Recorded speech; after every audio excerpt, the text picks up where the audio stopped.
Oh, the coffee is coffee flavored, which may be shocking. How you guys doing? How's Twitch chat today? It's a little earlier than we usually stream. It has been a busy day for sandwich. I'll tell you what. 6 shots of espresso? Espresso? I have a migraine and you posted dicks on Twitter, so like, what do you think? Yeah. Yeah, I did do that. I sent a screenshot to my mods. If you follow me on Twitter or Instagram, my go live notification was a picture of me with a dick. And I wish that I could like be like, oh, haha, not really. No, okay, it's not real, but it's really rubber. It's a rubber. It's made of rubber, maybe. I don't know. Yeah. It was like 3 feet tall. Approximately. I don't know. You know what? You guys have the links. You know how to work the internet. God help us all if you can't maneuver your way over to one of my... Oh my gosh. Wait, there's my social links that Soup just posted. Like, if you wanted to go check them out. Won't someone please think of the children? If there's children that follow me on any social media, what do we... I don't...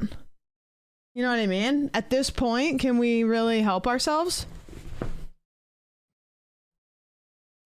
What are you guys doing? What's new?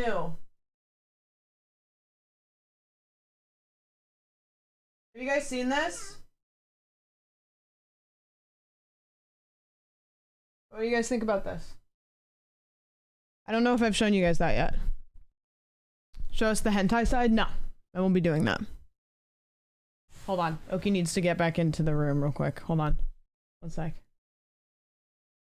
Hold on. Hold on. 1 sec. Hold on.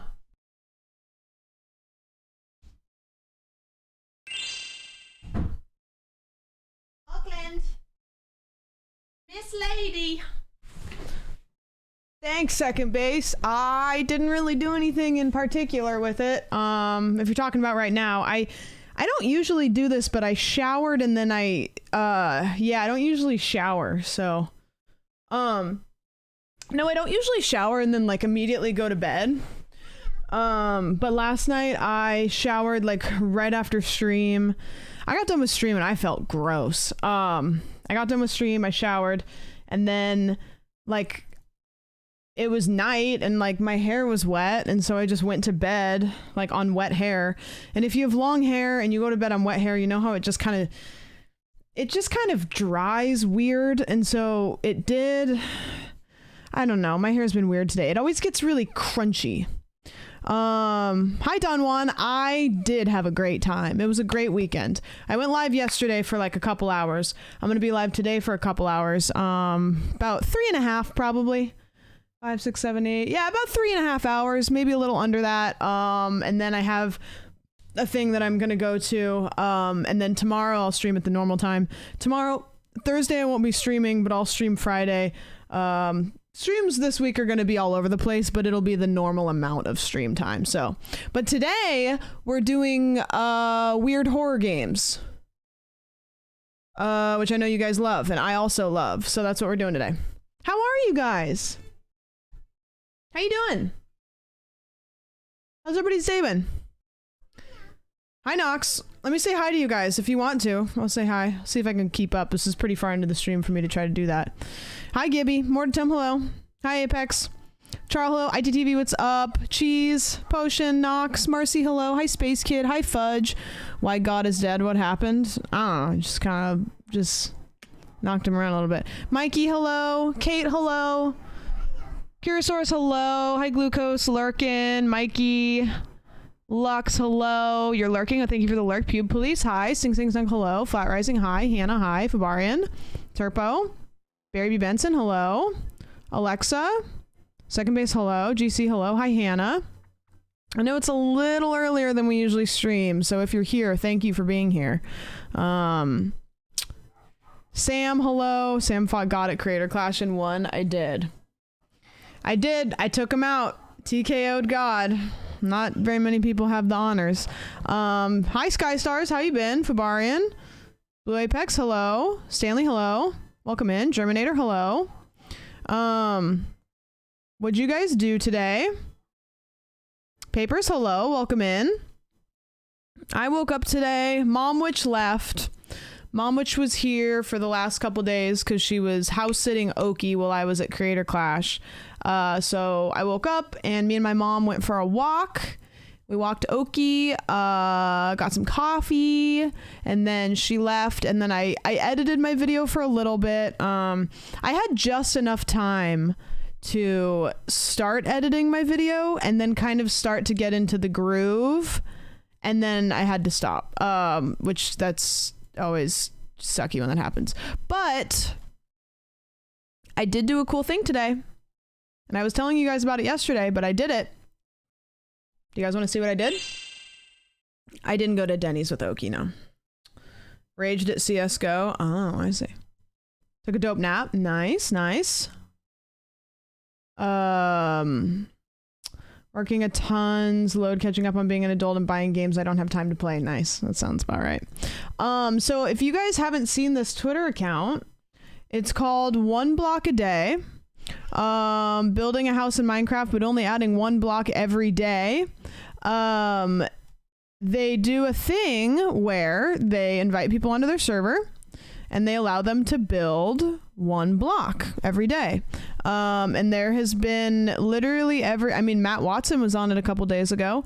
There has been literally everybody you could ever imagine. Like, I was talking to him when I was on there, and I was like, who do you want? Like, who hasn't been on here yet that you want? And he couldn't really think of people that he hasn't had on there. Like, it's just been pretty much everybody. I got invited to be on it. So this is me. And I placed a block. I placed this block. So he tells you what block to place because he's making something out of his creation. So he says you can either pick this or you can do this. So I picked a fire.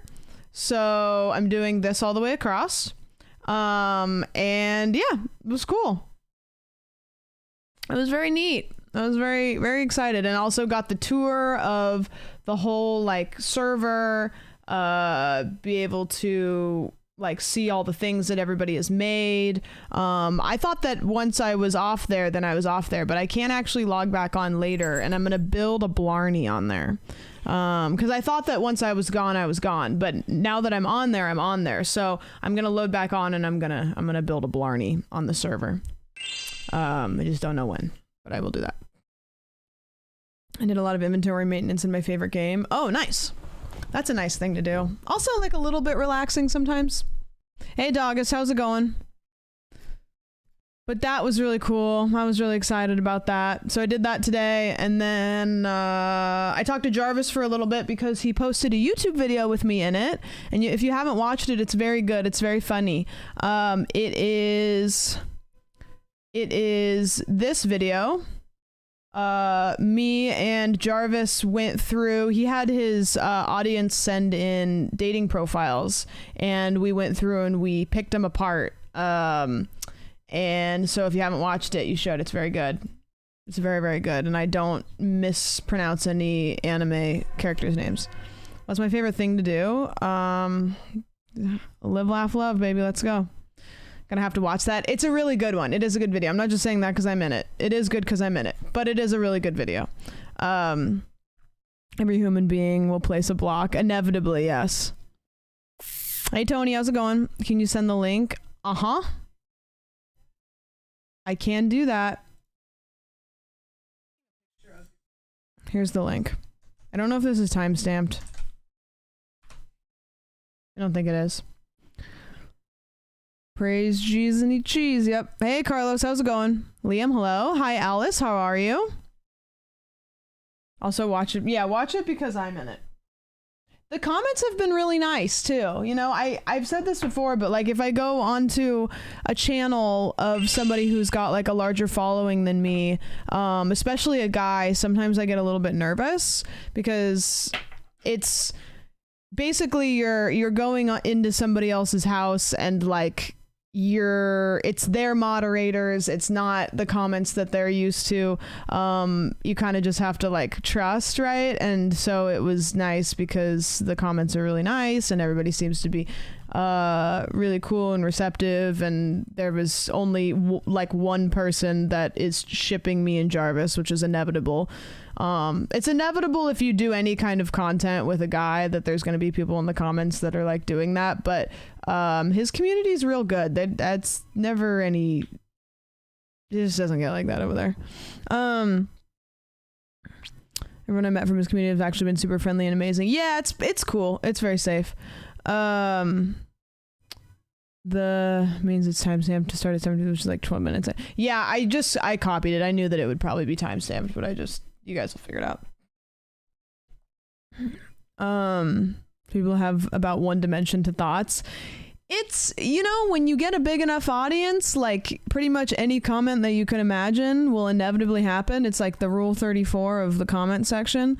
I'm lucky, I guess, that I don't really have that problem because it's more of like a contained audience size, but yeah, woman streamer with man streamer, no, god damn. Rule 35, rule 72 or whatever. You think Twitch chat rule 34? Yeah, I posted a screenshot of my go live notification in my mod chat, and I was like, hey, sorry, by the way, sorry. I'm just hoping that I don't get banned off of Twitter or Instagram, but Lil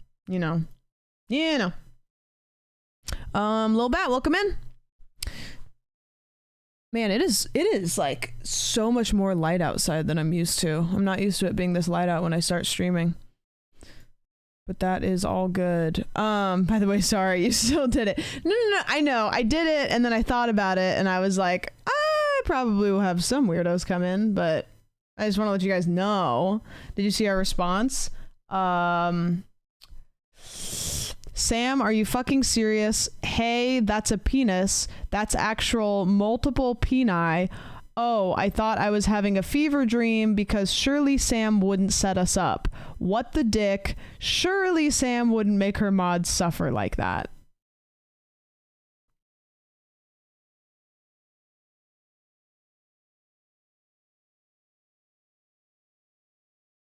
This is a rare look at the inside of the Mod Squad chat.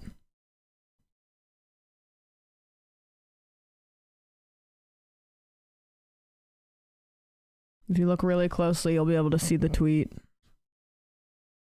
But if you don't look closely, then they look like little...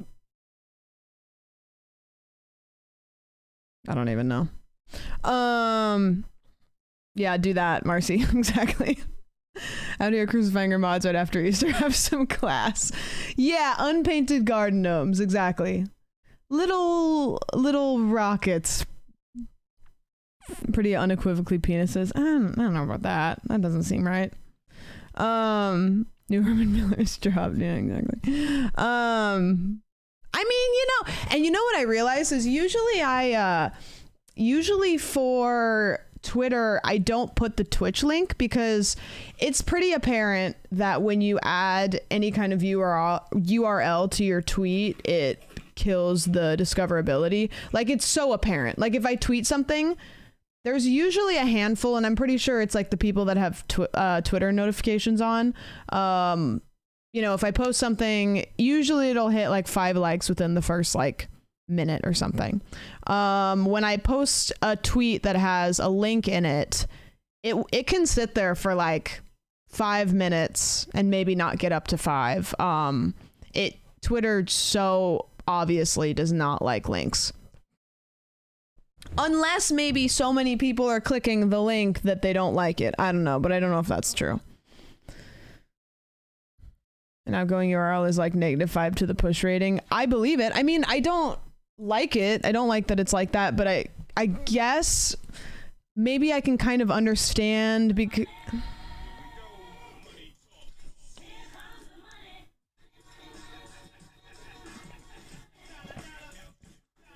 Why have somebody do a job you can do yourself, right, Soup?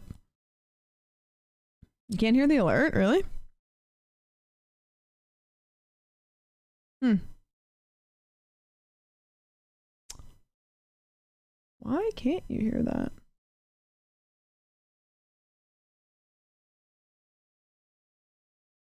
Oh. Well, no, that shouldn't affect it.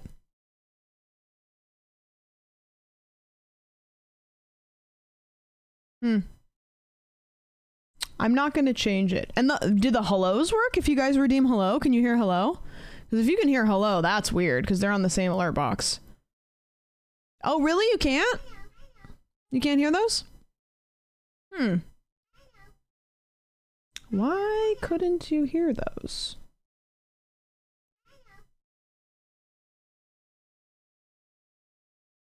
That's weird.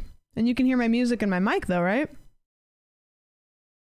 You can hear them through a Pringle can. Yeah, you can hear them through my mic, I'm sure.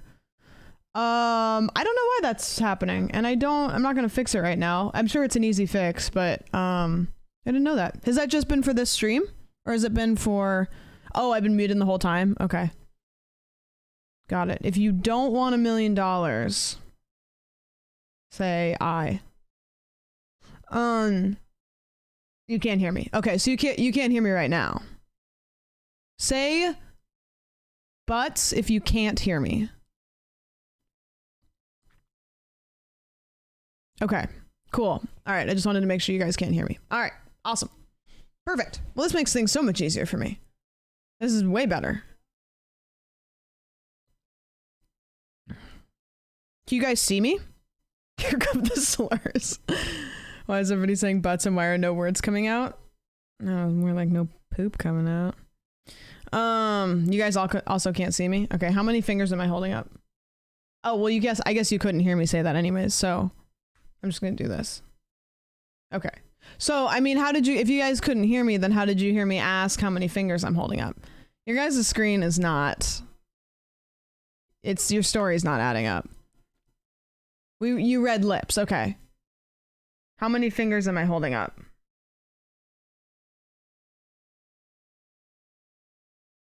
Yeah, see, you guys are still responding. You're still... See, but I covered my mouth, so how are you guys knowing that I'm asking how many fingers I'm holding up? We can extrapolate based on previous data. Okay. That's fair. Caption is turned on, so we're reading the text.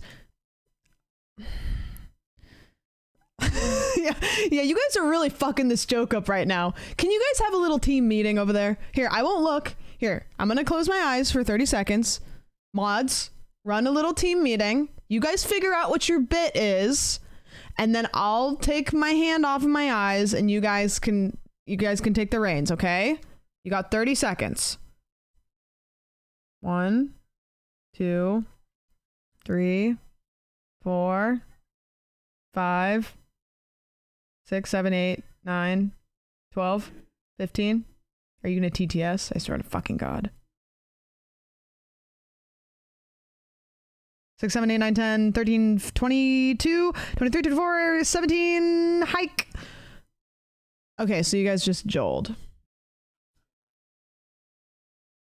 The way that I knew, if you had a gun to my head and you said you have to guess what chat's gonna do next or else we're going to send you to the moon right now, I would have said with every fiber of my being they're gonna spam Joel.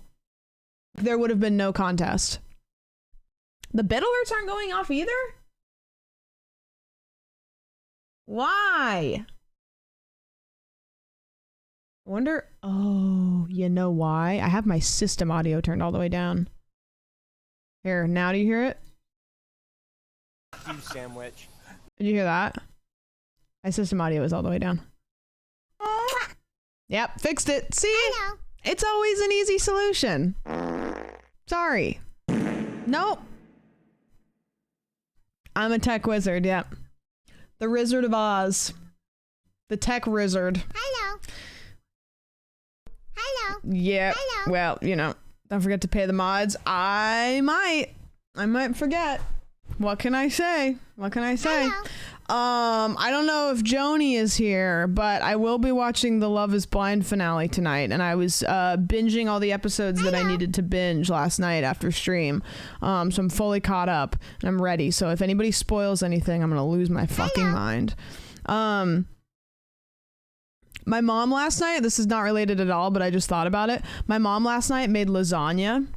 And have you guys ever had spaghetti squash? Why is there no audio other than hello and farts? I don't know, it's wild. Love is not blind, complete guess. Hello. My mom made lasagna last night with spaghetti squash instead of noodles, and I was really nervous about it when she told me that that's what she was making, because me and Non got off the airplane and we came home, and I was like, okay, I'm very hungry, I'm gonna go home, I'm nervous about this meal. And it was so fucking good. Lasagna. I don't know, guys. Hello. I should know better. Hi, Chak. How's it going? Probably absolutely slamming. It was so good. And then Non makes this really good dressing for Caesar salad. And so he made like a Caesar salad with Caesar dressing, and it was so good. He puts like anchovies in it, which I know Caesar dressing has anchovies, but a lot of times Caesar dressing doesn't, or they don't put good real anchovy flavoring in. Gunner, thank you for the 10 months. I appreciate that. Hello. Every time I read your username, I think of the little drawing that I did that one stream, which makes me, I need to do that again. When I drew your guys' usernames, that was a fun stream. And also, if I drew your username, every time I read your username, I think of that drawing as I'm reading it, and I want to do that with more. You can get away with the tube anchovy paste for Caesar dressing most of the time, but crushed whole fillets is much better. Yeah, that's what Non uses, is like real anchovies. It's so good. The dressing is so good. But I can't watch it happen because anchovies as a whole are just kind of like gross to me. Like, I know they're in there, I know what the flavor tastes like, but it's gross. Yeah, it is. You guys are keeping this. Somebody better pin that in the copy pasta section of the Discord. You guys are slow. I wish I had been there for that stream. Yeah, it was cool.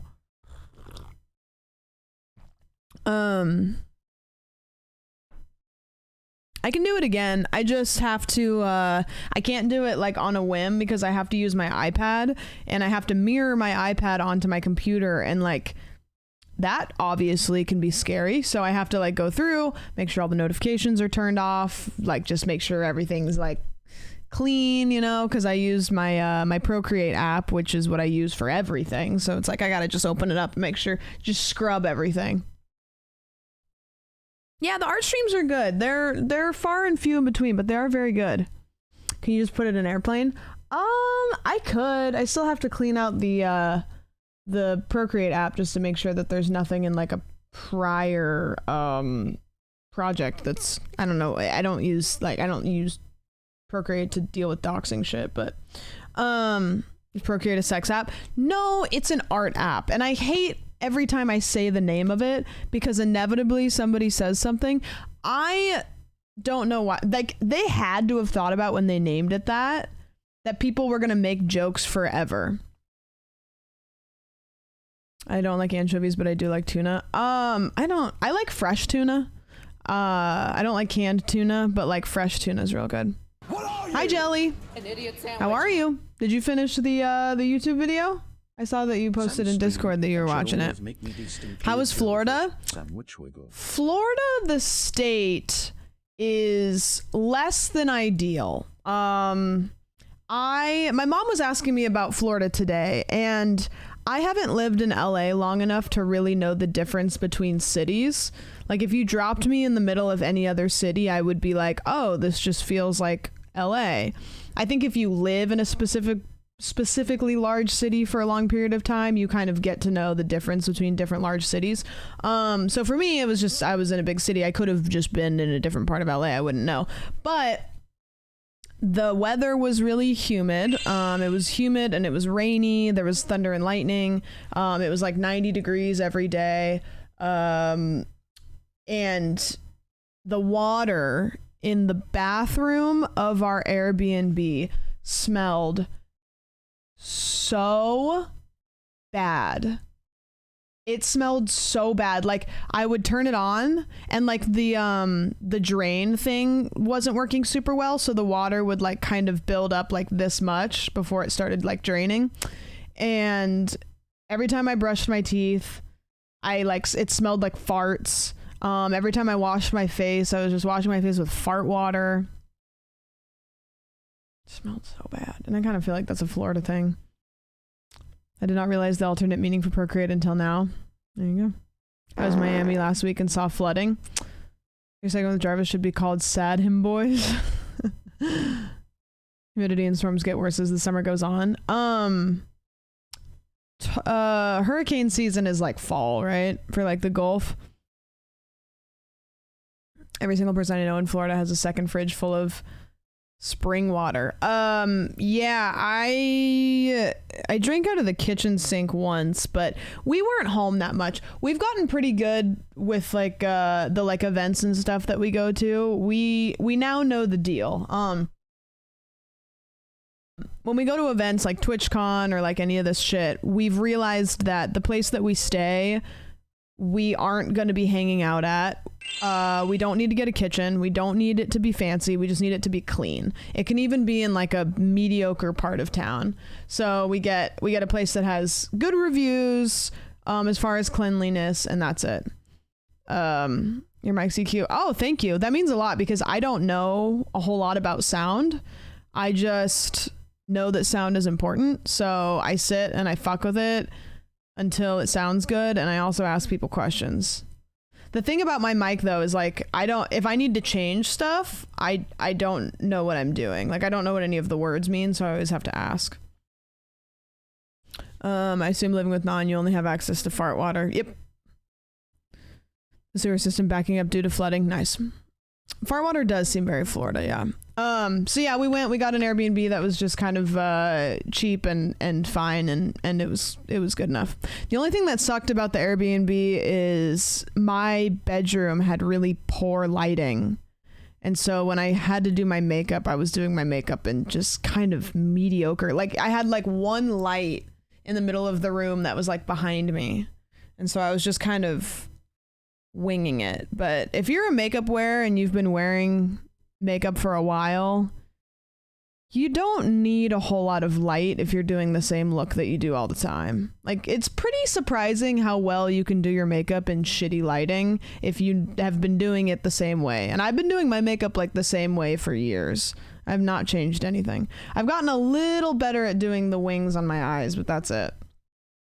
The only place in Florida I want to go is the Keys at this point.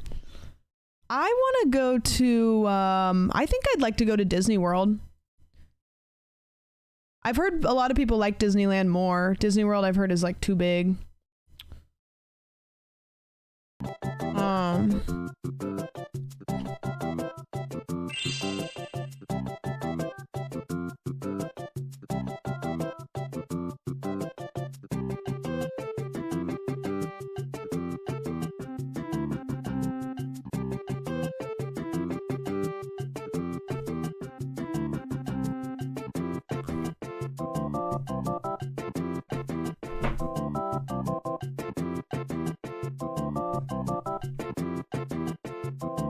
Imagine my alerts weren't working and that I was just doing that to nothing. Thank God you guys told me that my alerts weren't working earlier. Cyril, thank you so much for the 10 gifted. We love that part of stream. We love the 10 gifty head bob part of stream. It's amazing. I would have rioted. I know. I wouldn't have let you guys suffer through the quiet, soundless 10 gift sub alert. I can take a day to go to Disneyland and just one day I like that better automatically. Disneyland is nice because you've got Disneyland and you've got California Adventure, and I think that you can do 2 days, like do one park each and be pretty satisfied as long as you're efficient. I think that's a lot of people's problem when they go to Disneyland for the first time is they're not like efficient. And there's a really efficient way to do Disneyland. But you have to know what you're doing. And they did recently change it, I think, with the way that they do Fast Pass stuff. Bray, thank you for the year. Happy birthday. I'm just going to say it. Bigger is better. Size matters. All right. Well, she said it. We get too many Disney extensions here in Florida. Disney World is fun, but it is a lot. Yeah, I mean, I'd like to go. Also, Universal Studios in Tampa or in Florida is better than the one in California, right? Or no, it's bigger. What is Avatar Disney? Like, is the Avatar world? Avatar's Disney. No? No, sorry. Like Avatar, like Pandora, like Blue. Yeah. Yes, that is Disney. Disney owns that now. Okay. And so then they recently put that in Disney World, correct? Because I saw some photos of that and it's pretty sick. Avatar Disney World. Yeah, World of Avatar. Like, this shit looks so cool. I would love to go see that. I will say, Avatar's a big deal. I didn't realize that it was big enough of a deal for them to make a section of a park for it. You know what I mean? Like Star Wars they did, Marvel they did.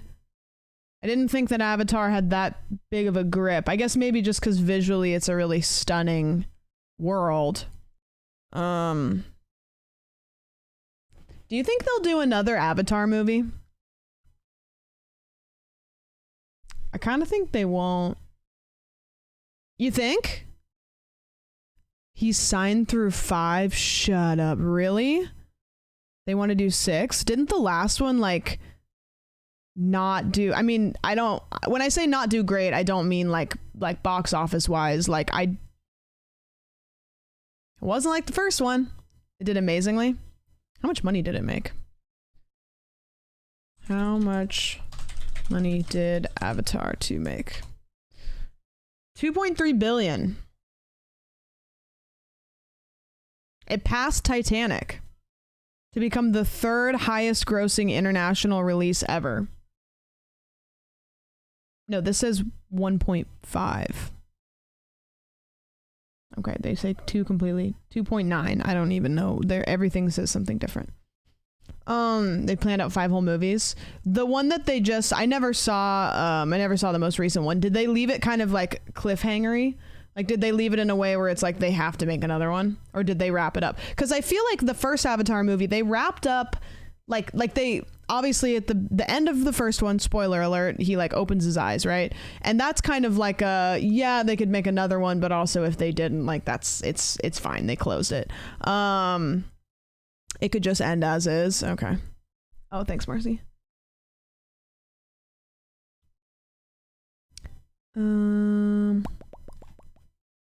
Whoa. Yeah. I don't know what any of this means. This is so much. Okay, worldwide 2.3. Got it. Wow. Opening on the opening night. God, that is so much money. That's like yesterday when I was learning how much athletes make.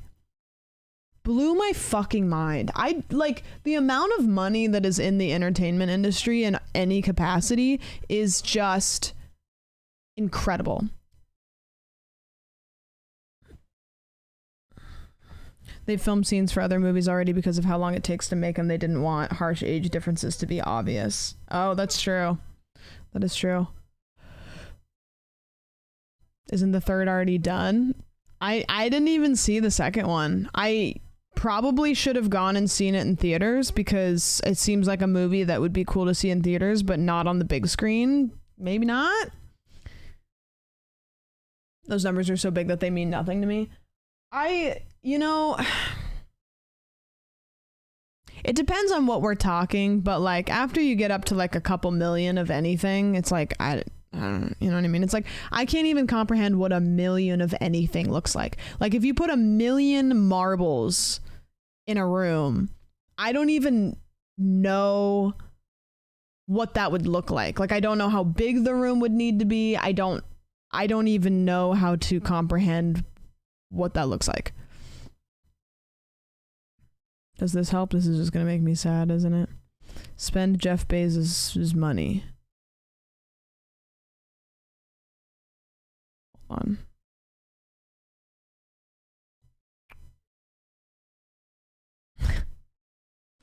Wait, I don't understand what...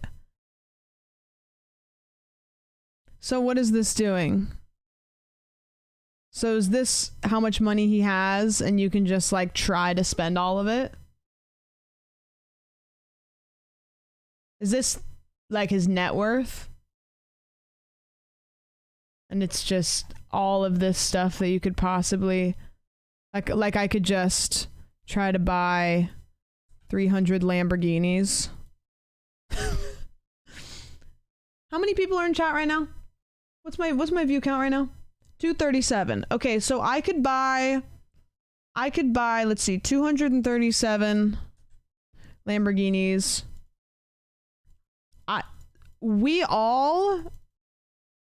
Oh, this is going one by one. Wait.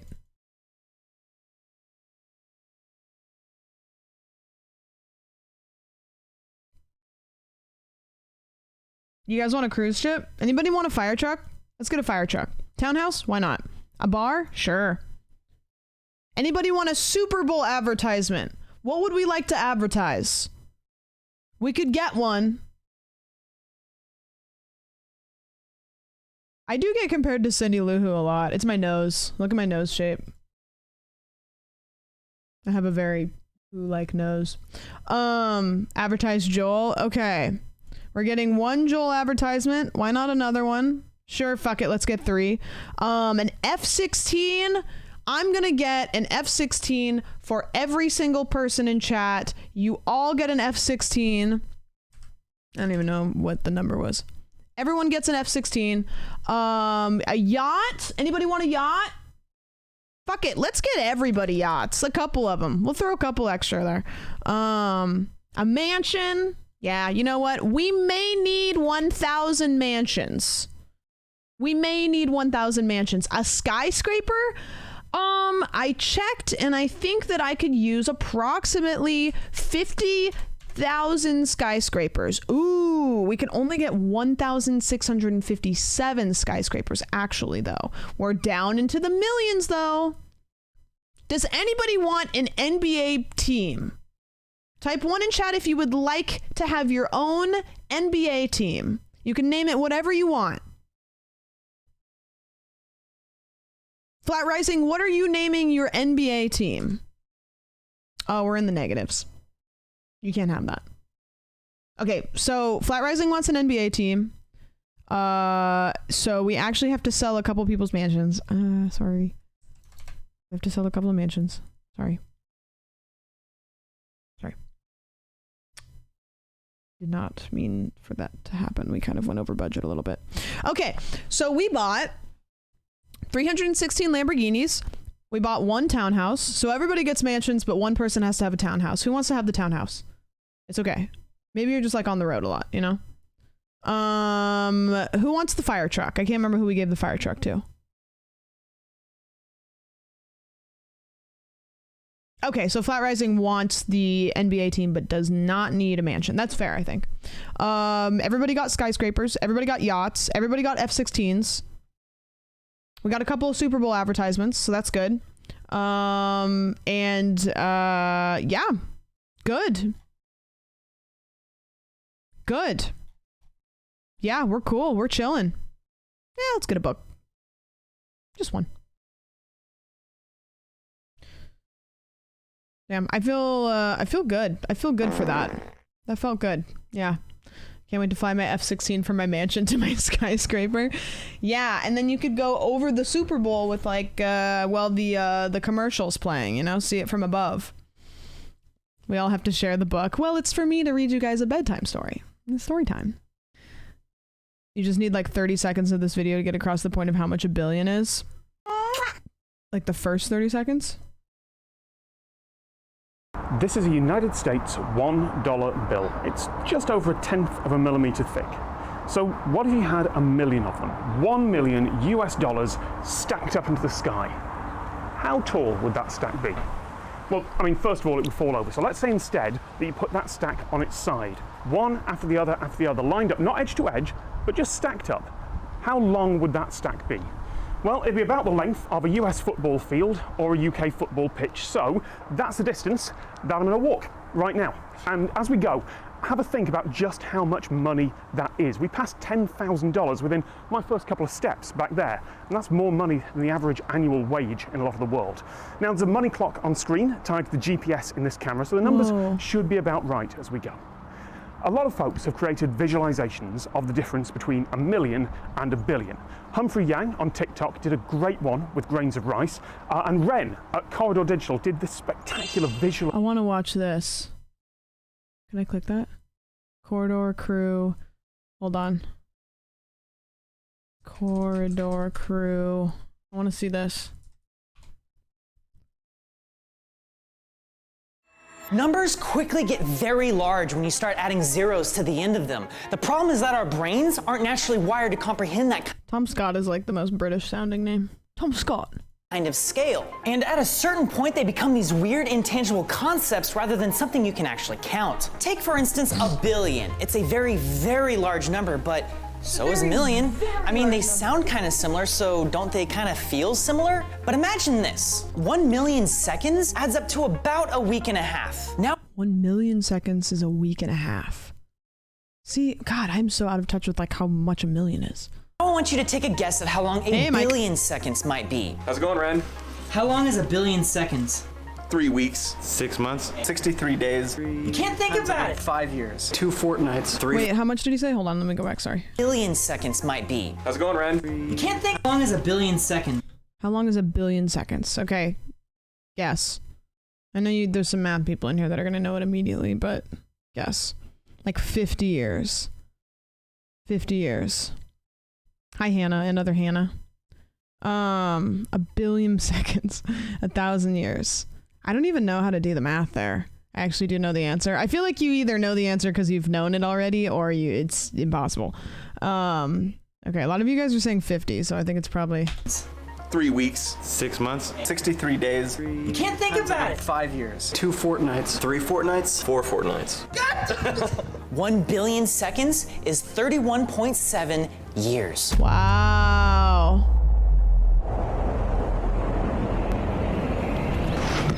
Pretty good. A lot of you guys said 50. That was a pretty good guess. Yeah.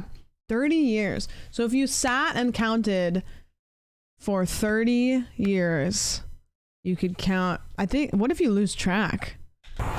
Which does make sense when you think about it, because obviously a billion is 1,000 times larger than a million.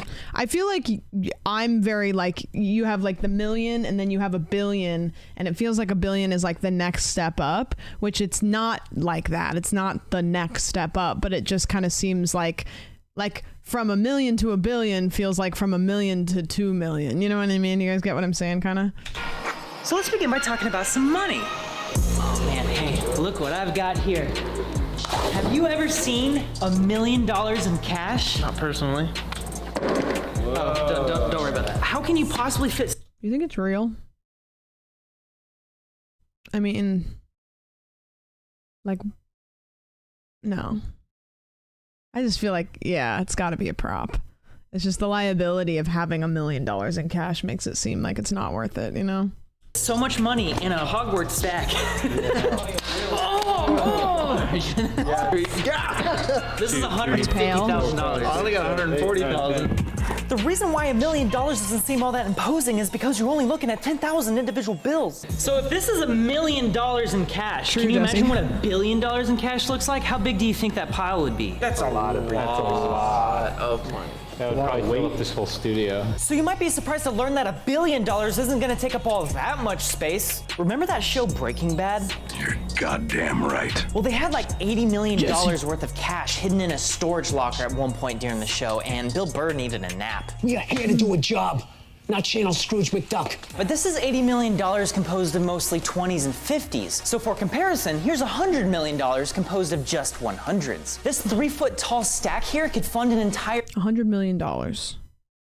Hollywood blockbuster. Although throw in a second one if you want to do marketing. So 10 of these would equal $1 billion. And I think most people will find it pretty easy to fit that cash somewhere. But that's only because these $100 bills have a very high density of value, and we have yet to see the true magnitude of the number 1 billion. Pretend with me. Oh, I was kind of like, yeah, sure, but I didn't think about the fact that it's not a billion because it's not $1 bills. For a moment, and let's. They used to make $1,000 bill? Really? Did they get rid of it? Obviously they did, because I've never seen one. Imagine that you were Bill Gates and you wanted to withdraw all of your net worth and put it in a giant stack of $100 bills in your backyard, on your tennis court, for instance. Of course you have a tennis court in your backyard. You're Bill Gates. You probably have 30. Well, it would fill the entire inbound area. Bill Gates does have a trampoline room in his house. I'm sure he has a tennis court also, but I heard that he has an entire room that's made out of trampoline stuff, and he just goes in there to like bounce around to let off steam sometimes. Area of the court 19 feet high. This is $100 billion. Now, a single individual banknote weighs 1 gram, so 1 billion grams is how much this entire stack weighs. That is the weight of 170 fully grown African elephants or 10 blue whales. That seems like it can't possibly be true, but there it is. That's the math. I checked it like 8 times. So as it turns out, getting fake money like this in large quantities is a bit of a process, so huge thanks to PropMovieMoney.com for making that process really easy. All right, now if we expand into outer space, we can actually start talking about distances in the billion. Mike, I have no idea. I feel like he just gets stressed out about, I don't know, Windows updates, and he just goes in there and just bounces around like a bouncy ball. I don't know. Of miles. But to put that into context, Saturn isn't even 1 billion miles away from us, and it takes us years to get that far away. But if we had an Epstein drive, we could do that same trip in weeks. But unfortunately, the Epstein drive doesn't exist. But it does exist in this awesome series that I've been listening to on Audible called The Expanse. Now, before I talk about that a little... That is one of George R. R. Martin's favorite books, I think. A little bit more, let me tell you about Audible. Audible has the largest selection of audiobooks in the entire solar system. And now with Audible Originals, the selection has gotten even more custom. Audible Originals are exclusive audio titles created by celebrated 20 that would allow you to get from like Earth that is able to accelerate at a constant rate for fuel after like 20 minutes. Now, what if you had a drive that is able to accelerate at a constant rate for pretty much forever? That would allow you to get from like Earth to Mars in 2 days. And this is the mechanism that allows humanity to colonize the entire solar system and the expanse. Humans have created a divide between the inner planets. I didn't realize we were still watching an ad. I thought he was still talking about $1 billion. I was like, where the fuck is this going? And then I saw the sponsored segment part in the corner. I'll give it to him. He did a pretty good job of like the energy feels the same, and I thought we were time left. Quarter Crew or by texting Quarter Crew to 500 500. Yeah, but before you go and listen to this awesome series, let's go back and talk about $1 billion. So how do you imagine 1 billion then? Well, take a look at this GoPro Hero session, and now imagine 10 of them side by side. Well, that's easy enough. Now this is the not sponsored segment, by the way. Is what he's doing right now. Expand that into a 10 by 10 square and then stack it 10 deep. That right there is 1,000 GoPros. Now let's try that again, but this time using this entire group of GoPros. All right, now the stack is actually starting to get pretty big at 12.5 feet tall, but we still gotta do this one more time because we're only at 1 million. 1 billion GoPros stacked next to each other would form a massive cube 125 feet wide. This is mind-blowing to consider because last year GoPro announced that they had sold their 30 millionth GoPro ever, which is a far cry from the 1 billion you can see here on screen. So what's actually happening here is that we're simply increasing the scale by a factor of 1,000. So 1,000 times wider, longer, and taller. And thanks to the square cube law, this results in 1 billion times the volume, or 1 billion times the number of GoPros. A giant gigadollar bill would cover multiple football fields. A gigadollar bill. The gigadollar. However, it would only be 4.3 inches tall, because proportionally it'd be just as thin as a regular dollar bill. I can represent 1 billion objects by simply scaling it up 1,000 times, which is great because my computer can't actually render 1 billion things. It would explode. Again. So instead, let's look at the representation of a billion. A billion Red Bulls would fill a can the size of a skyscraper 443 feet tall. Why does that for some reason seem not as big as I thought it would be? I mean, a skyscraper's pretty big, I guess. I don't know. A giant Red Bull can sitting in LA is like the most LA thing I've ever seen. A billion classic 12-inch pizzas? Well, the diameter of that would be about the size of the Eiffel Tower. Bon appetit. There are about a billion passenger vehicles on the road today, and if you were to cram all of them together into one massive car, it would be almost 3 miles long. Just try considering how much metal there is in that car. Oh my God. And if it's my car, think about how many giant needles there are in that car. There's one more thing that I wanted to talk about a billion of. Baby on board. Oh, guys, I forgot to show you this. You guys are going to lose your absolute balls over this. Hold on.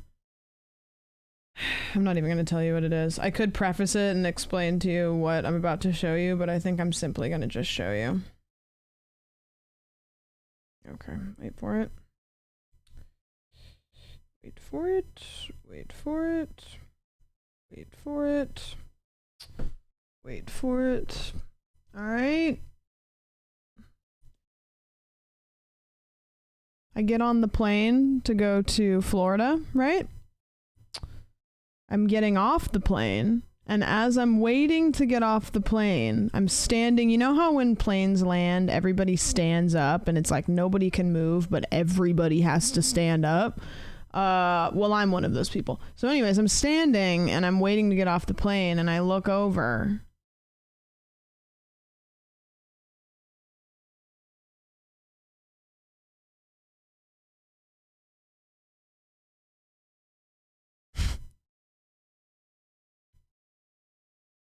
And I'm like, you gotta be fucking kidding me right now. Anyways. And that is people. For those of you who don't know, we have another YouTube channel called Corridor where... Yeah, somebody spent money on that. Anyways, I think you guys get the point of the building. Somebody spent money on that. Also, so here's another story. I don't think I told you guys this story. So I get on the plane, right? This was my second plane to Florida. I get on the plane, and there's this guy sitting next to me, and he's like a little bit fussy. And this guy walks up to him and says, "Hey, that's my seat." And the guy's like, and the guy shows him it's his seat. And so the guy gets up. I don't know where he goes, but the guy whose seat it was places a 2-year-old child in the seat next to me. So you can imagine my confusion. And I'm sitting there like looking at the guy like, are you going to just leave that thing here? Like, you just replaced a baby with a baby. Like, what am I supposed to do with this? Are you going to leave right now? And so he's like tucking his kid in, you know, like putting the seatbelt on her. And he's like, okay, I'll be right back there. Don't worry. Like, I'll come check on you. And I was like, don't leave. What do you mean? So anyways, the guy gets up and he like walks back to his seat. And I'm just like sitting here like next to this child. And I'm like, so what do you do for a living? And the kid's like not a shy child. Like she's outgoing. And so she immediately just starts saying shit to me. I don't know what she's saying. She's like trying to talk to me. And I'm like, I don't know what you're saying to me. I know she's trying to communicate, but I don't know. So anyways, the plane starts and I'm like, I don't know what to do. Like I feel like as the nearest adult, and I'm a woman, right? So I feel like I kind of have to like, and not, okay, I want to clarify what I'm saying because I don't want you guys to interpret it as like, I'm a woman, I have to take care of the child. But I feel like if you're a guy, like an adult man, you probably have a little bit of a fear of interacting with a child whose parent is not around. So I get that. I get it. So I kind of felt like maybe I should be the one to do this because there is a, you know what I mean? I get that. I don't want to put anybody in a situation that they're uncomfortable in.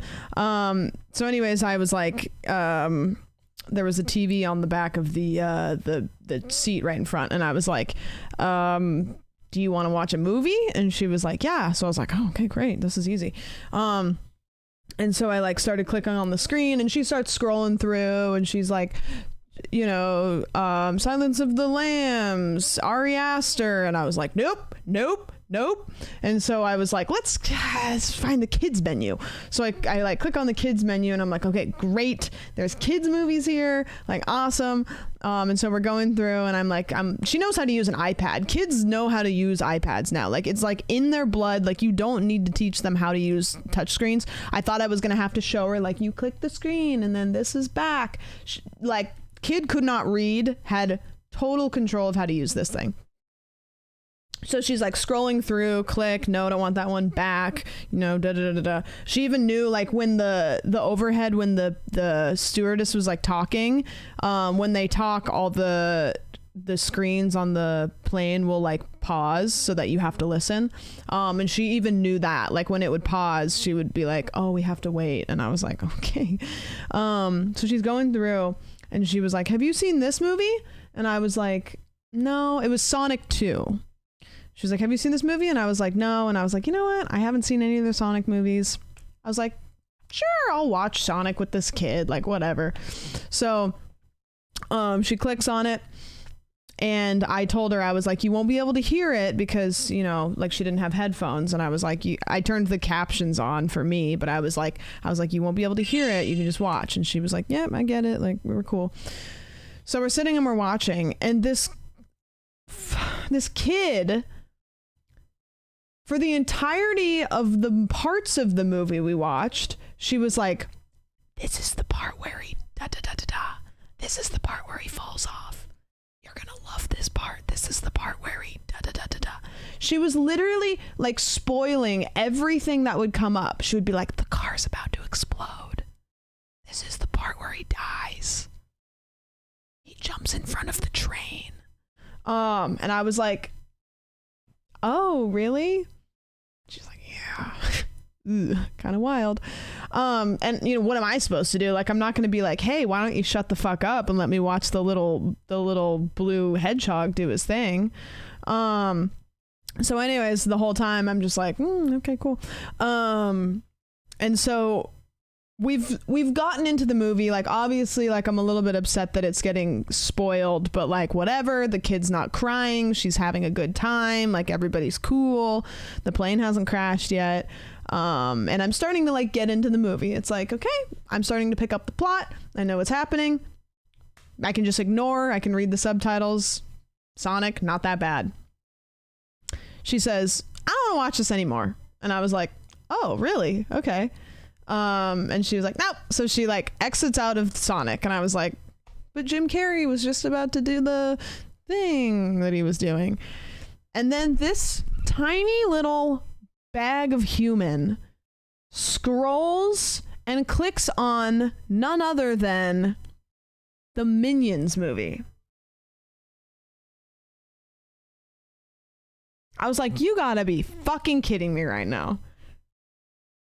So I had to watch, and you know what's worse is I've seen enough Minions content that I don't know what was happening, because the Minions just go, so like they're not going to subtitle that. So I have to watch a bunch of little yellow Tic Tacs walk around and go, but there's no noise, and I don't know what the fuck's happening. So I'm just like, and she can't tell me what's happening either, because she's going to be like, oh, this is the part where they, okay, great. I don't know what I wanted to watch. Like, maybe like they had like Air Bud on there, or like Free Willy. I don't know. Anything. So anyways, we start watching Minions movie.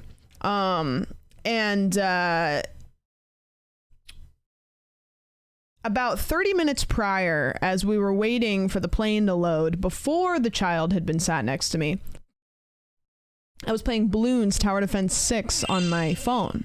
And the child had then been brought over and sat next to me. So she did see me play Bloons on my phone. So then, and I this is a meme, right? This child turns to me and says, and I'm not shitting you, it was word for word. She says, do you have any games on your phone? Like, verbatim. Do you have games on your phone? And I was like, this isn't real. I was like, this doesn't really happen. That's a meme. And I told her no. I said, no, I don't. And she looks at me and she's got like just anger in her eyes because she's like, you dumb bitch. I saw you playing a little game on your phone with balloons and monkeys. And I may be 2 years old, but I haven't lived that long. So it's hard for me to forget things when I only have about 2 years worth of time to remember anyways. So this little kid starts fake crying. She does this. She like turns her head into the seat.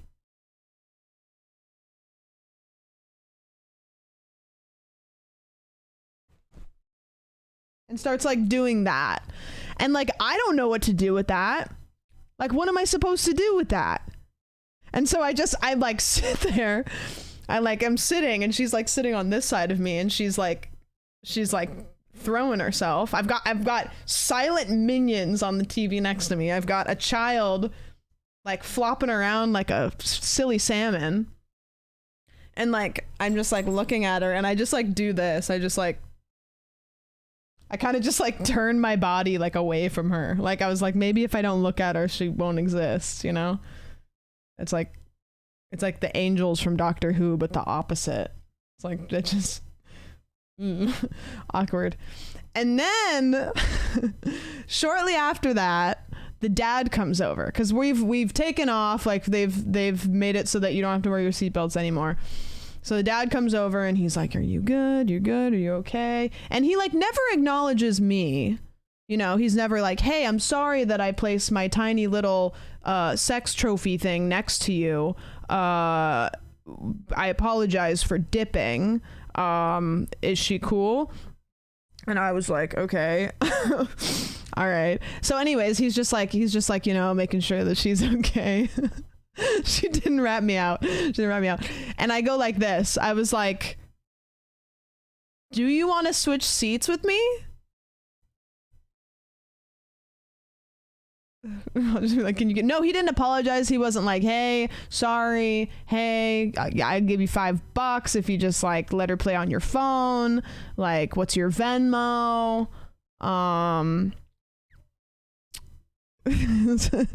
Good. And so I was like, hey, do you want to switch spots with me?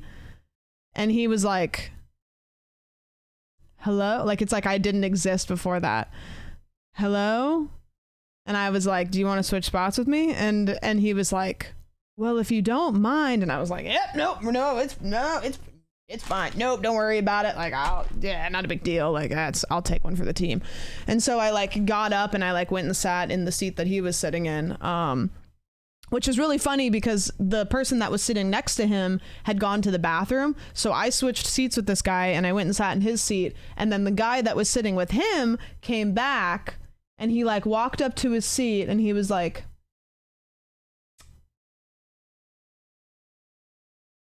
and he like looked around and he was just kind of like trying to figure out like what, like he went into the bathroom in one dimension and like came out in the other dimension. And then he like looked at his seat and I was like, oh, I switched with this guy.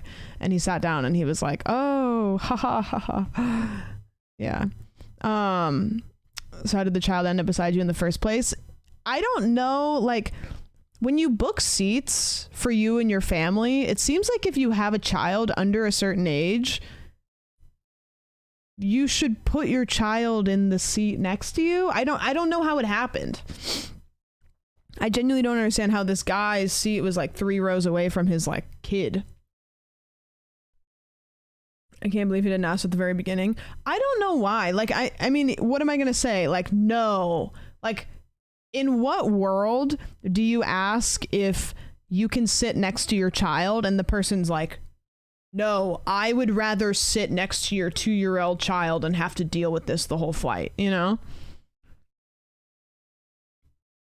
Airlines, I believe, don't automatically let you book seats together, which is something they need to fix. It seems like they would be... I'm so confused why they would let a child sit with a random adult. I don't know. I mean, maybe it was like... I want to be like, oh, like, you know, maybe I gave off motherly vibes or something, but it was like, if like, I don't know, if it was my kid and it was like some random person, I wouldn't be like, all right, see ya. I don't know. It just seemed weird. It was weird. Parents' brain, I would have pushed the issue to as soon as the kid sat down, but I used to fly a lot. I don't know what happened. I genuinely don't know what happened. And it was weird. It was like the guy sitting next to me, there was a guy sitting next to me, and then the guy came up and was like, hey, that's my seat. I don't know what happened to the guy that was sitting next to me. And then he put his kid there. I don't know. I don't know. Call it a sex trophy, participation trophy. Like, hey, congrats. Here you go. Here's baby. Thought I'd fight, then leave Rose away with the strangers. Well, it seems like you could literally be like, hi, stewardess. This is my child. Can they sit next to me? And they almost would have the right to like make somebody move. Huh? No? Maybe, yeah, that's true. Maybe he was trying to pawn off his kid on somebody. Like, ooh, sorry, I have to exit out the other door. Sorry. When I worked at Barnes & Noble, people would just drop their kids off at the children's section and come back 8 hours later to pick them up. What? Dude. That's fucking wild. That is so wild. Some people are just... It is bizarre that some people have kids. One thing I'll never say is... just don't have kids, because I think that is the most brain dead argument anybody can ever make. If I ever hear anybody say just don't have kids, I like want to scream, because it is like the epitome of just like the most simple non-solution. You know what I mean? It's like, okay, then go vote, you know, like go make it so that people have that option affordably, you know? Like, the same people that are like, just don't have kids, are the people that it's like, well, if you do get pregnant, sorry. It's like there is like a handful of things that like genetically we are wired to do. And I would say most people are genetically wired that like sex is, you know what I mean? There's a lot of exceptions, but you can't be like, just don't have sex with people. Like, people, that's, you know, we are biological creatures that most of us are, you know. If I had a kid, I wouldn't let them out of my sight. I know this world, I didn't trust me. That's part of why I don't want to have kids. There's a bunch of reasons. I'm not opposed to having kids. I'm not opposed to having kids. I actually said this in the video that Jarvis just posted today. I don't have any desire to have kids. If I ended up with somebody who I could see as a really good co-parent, maybe that picture would get painted in my head. And if I could see the picture, then maybe I would be more inclined to. But like, as of right now, there is nothing about having a kid that seems fun to me. I don't necessarily like being around kids that much. I don't want to be a parent. I don't want to sacrifice my time. I don't want to sacrifice my money. I just don't have it in me to sacrifice things for a child. That's not selfish of me. That's not like, some people are wonderfully built to have parents, or to have parents, to be parents. I don't know if I'm there. And we're at a point in society where society still is like, you don't want to have kids, you're an asshole. But I don't even know where I was going with that. What the fuck was I talking about? One of the reasons is because if I did become a parent, I would be like the world's best mom, and I don't want to do that. Does that make sense? If I became a parent, I would be hands-on. That kid would be everything to me. Nothing would exist above that child. And I would love it with my whole heart. I don't want to love something that much. And I think that that's valid. Low out, thank you. I appreciate it. People seem to really like it. I don't know. I'm happy about that. Seemed like a cool... I am sad that I don't have siblings that have kids. I have a half sibling that has kids, but we don't really like... hang out enough for me to have like much of a relationship with those kids, but like I wish that I had a really, really close sibling that had kids, because I would like to do cool aunt stuff. So maybe if I end up with a long-term partner, they will have siblings that have kids. That would be cool. I have my cats, and I think that's enough. Yeah. I think the only thing in my head that kind of makes me like kind of waver on what I'm talking about is the idea of being older and having grandchildren, or like having created a family seems nice, but I don't want to go through the process of doing that. Hold on, I have to close my my things.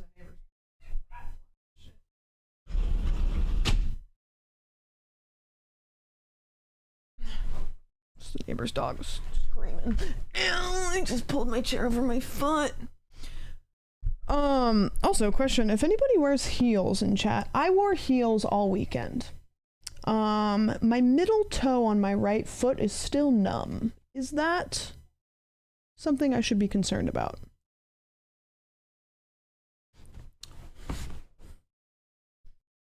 Not great. Okay. All right. Probably fine. It's getting less numb, but it's still pretty numb. Yeah, it's still pretty numb. Probably fine. Okay. If a week goes by, I cannot wear heels after not wearing them during the panorama. I don't really wear heels very often, but I do like to wear them. Like I if I am in a situation, I like dressing up. I like dressing cute. I like doing all that stuff. And if it's an environment that I can wear heels, I do like to.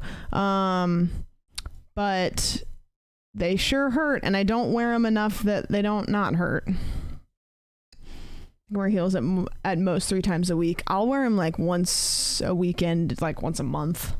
I have a pair of black boots that go up above my knees, and those have heels, and boots with heels are pretty comfortable. Like the heels I wore for the gala night for Creator Clash, that shit sucked. And I was so dumb with those. I bought them, and I didn't want to put them on and then go get in the Uber. So I just held them in my hand. Had never worn them before. I grabbed them. I knew they were my size. I grabbed them. I went out to the Uber, and then I put them on in the Uber on the way to the gala for the first time. So the first time I ever wore them was getting out of the Uber. And I was just kind of like, I hope these don't suck. Like, you know, I put them on to make sure they fit when I was in the store, but it could have been bad. Yeah. Nope, not broken in at all. I don't even know if those kinds of shoes can get broken in, because they were like heels with the straps that like crisscross up your calf. They were really cute. They looked great. Ruined my... Thankfully, like everywhere I went, if there was a chair that somebody was sitting in, that person would be like, hey, do you want to sit? Like, I have really nice friends. But yeah. As long as it's still normal toe color, it's probably just a pinched nerve. It is still normal color, yeah. Yeah. I actually thought about that after I got out of the shower, because when I get out of the shower, my feet are always like really red, like bright red. And I looked at it because I was like, if something's wrong, it will not look like that. And it looks the same. Ancient Greek slut sandals. Yep, they're my slut sandals. Yeah. Because you have water on ridiculously hot. That is true. Anybody else like the shower water to be like scalding? Like, I want to be a little bit uncomfortable. Yeah. I think it's a girl thing, from what I've heard. You know what I mean? Isn't that bad for you? It depends. I don't really know. I want the hottest hot tub possible, but the shower has to be basically body temp. I can't handle, like... If my skin doesn't look sunburnt when I get out, then it's not hot enough. Sometimes, Hannah, like, I'll be in the shower, like... Because I like to take long showers. I don't know. I bring my phone in there. I just kind of, like... Just stand there and space out. Have fake conversations in my brain. sometimes I'll get out and I'll just like kind of feel a little bit ill because the shower was like warm. I like cold showers. I feel like you would like cold showers. Iron deficiencies make you colder, and therefore people who are iron deficient generally love boiling showers. And there you go. I don't want it to be that hot, but my husband does. Interesting. Phone in the shower. Yeah. I've been doing it for years too, and my phone still works like new. So yeah. I take cold showers all summer. I'll take hot showers no matter what time of year it is. Every once in a while, if it's like really, really hot, like it won't be, I won't have a scalding hot shower, but it still has to be, it's still hot. I used to be a shower phone person, but then I got a new phone I cared about. I have a spot like right up on the shower door because my shower's like, it's not like one of those like shower bathtub. It's just a shower. And so like up on top of the door, there's like a metal thing, and I always set my phone right there. And I'll turn it on like music, and then I'll like angle the speaker towards the wall a certain way where it bounces the audio in the shower really loud. You guys ever do that where it's like you take your phone and put it in a bowl and it makes the speaker, it's like a cheap speaker? You guys have done that, right? If you haven't, a mug, yeah. You can take your phone and you can like get a mug or a bowl or something and just like put it in there, and it like amplifies it and makes it sound like it's working through a speaker. I thought you were scrolling. Oh no, I do that too, Marcy. No. I'm definitely on social media. Yeah. I kind of like like if there's any water on my screen though, like it, you know what I mean? So I kind of have to like, I have a towel. It's funny. I have a wash rag in my shower that is not one that I use on my body, but like it is my, let me dry my hand so I can click something on my phone towel. And it's just in there to dry my hand off real quick. It's like, so I am just unwell. Cheap waterproof Bluetooth speaker. I thought about doing that, but I used to have one of those. It was like a suction one, and it was great, and then I had to charge it. Have you guys seen the TikTok dances for this song? It's cute. Estrogen makes blood thicker, and as such, the extremities get less blood flow, leading to being colder often. Also, generally, I think like it's something about metabolism or something. I don't know. I don't know what I'm talking about really, but I did at some point. So paranoid about getting moisture on my phone. I don't remember what iPhone I have, but it's water resistant, which means that it's waterproof, but they're not going to say waterproof, because if they say waterproof and your phone gets broken in water, then you can be like, you said it was waterproof. But if they say water resistant, then they're like, well, it's water resistant. So water resistant, but I've been taking I've been taking this in my shower like every time for years, and it's still completely fine. Hello Rebel, thank you for the 21 months. Yay for new jobs. You got good shit going on right now, right? I remember you talking about that. I feel like you're always cold. I have bad circulation. My nose is usually really cold. Like if you touch my nose, it's very cold. And my ears too are always really cold. I'm cold. I'm generally a cold person. Very rarely am I ever like, hey, can we turn the AC on before anybody else does? And I've always lived with guys, and from my experience, all the guys that I've lived with have been warmer. And so I'm usually like, but I understand with a house, it's better to have a house that's too cold than a house that's too warm, because you can always put more layers on, but like you can't, there's only a certain amount of layers you can take off. So if I need to compromise, I'll usually be like, yeah, turn the AC on, like whatever. But I'm cold. They will take ice damage. That house is insanely cold. It is, but it's mostly because the downstairs is so open and we don't really have a whole lot downstairs to like fill the space. Like you guys know how like big open rooms get cold, but as soon as you put like a couch and a rug and all that stuff, it's like warms it up. Our downstairs is kind of like that, where it's like we have a couch in there, but like we don't really have a lot to fill it to warm the room up. I'm on Lex Pro, so if I'm in a room over 65 degrees, I'm sweating bullets. Oh, really? I need to take my medication, actually. I'll take it when I leave. My meds also make me extremely warm. I don't think mine never made me.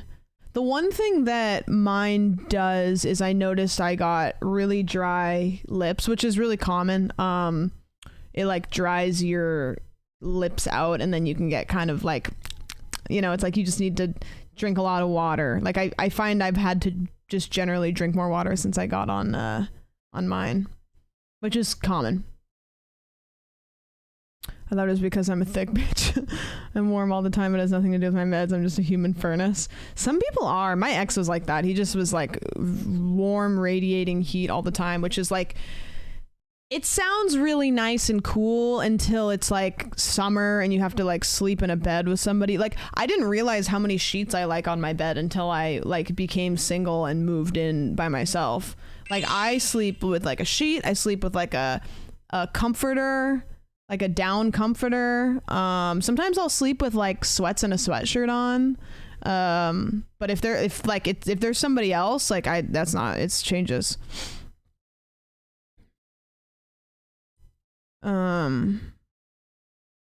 Max was the hottest sleeper and you wouldn't stay away from me in bed. Yeah, it's like, don't. It's nice sometimes and sometimes it's just like, fuck's sake. I'm saying it wasn't the goal, but he bet me I couldn't kill him. Chris, you gotta do what you gotta do. I sleep with tank top and underwear with the slightest possible blanket for the season. You know what I hate? I don't know why people do this. Flannel sheets. Like flannel sheets make me want to scream, and I'm somebody that's usually cold, but flannel sheets are like, ew. I love flannel sheets. I don't think I could. That's gotta be. Yeah, a little early stream. I'm going to I'm watching the Love is Blind finale with some friends tonight. So I'm streaming a little bit early so I can do that. I'm gonna stream until about a little after 8 o'clock. So we got a couple more hours of hanging. Flannel sheets are scary. I don't know. Oh, bamboo sheets aren't nice. I used to have bamboo pillowcases, and it's like bamboo fabric is like cotton, but like much silkier. It's very cool. It's very, very cool. I will say I don't know how they make fabric out of bamboo. Shimmer's Fans only finest 300 thread count Egyptian cotton luxury. I'm pretty like not picky about stuff like that. I just get like cheap bed sheets from like Amazon, just like white bed sheets, white sheets. I have a really cute duvet cover because I have like a color scheme in here. My color scheme for my room is these two colors. It's this sage green and this orange color, which I love sage green and orange together. They're not quite complementary colors, but they're pretty close. Those fibers can be treated to be softened and woven later. Yeah, it's great. I'm a big advocate for bamboo. Bamboo socks too. I have a pair of bamboo socks and they're really, really soft. I like jersey sheets. They're so soft but lightweight. I don't know what that is. If it's 36 outside, it's 41 in my apartment. I sleep in flannel pants and wool socks and I still wake up cold in January. Yeah, I usually sleep with sweats and a t-shirt on. Sometimes a sweatshirt. Sometimes I'll wear like a crew neck. Sometimes I'll wake up in the middle of the night and like shed the jacket, but I almost always go to bed with the jacket on. Yeah. What are you? Hannah, thank you gifting a sub to none other than Hannah. We have to have all the Hannahs covered. Any other Hannahs in chat? Make yourself known. Got to get you covered.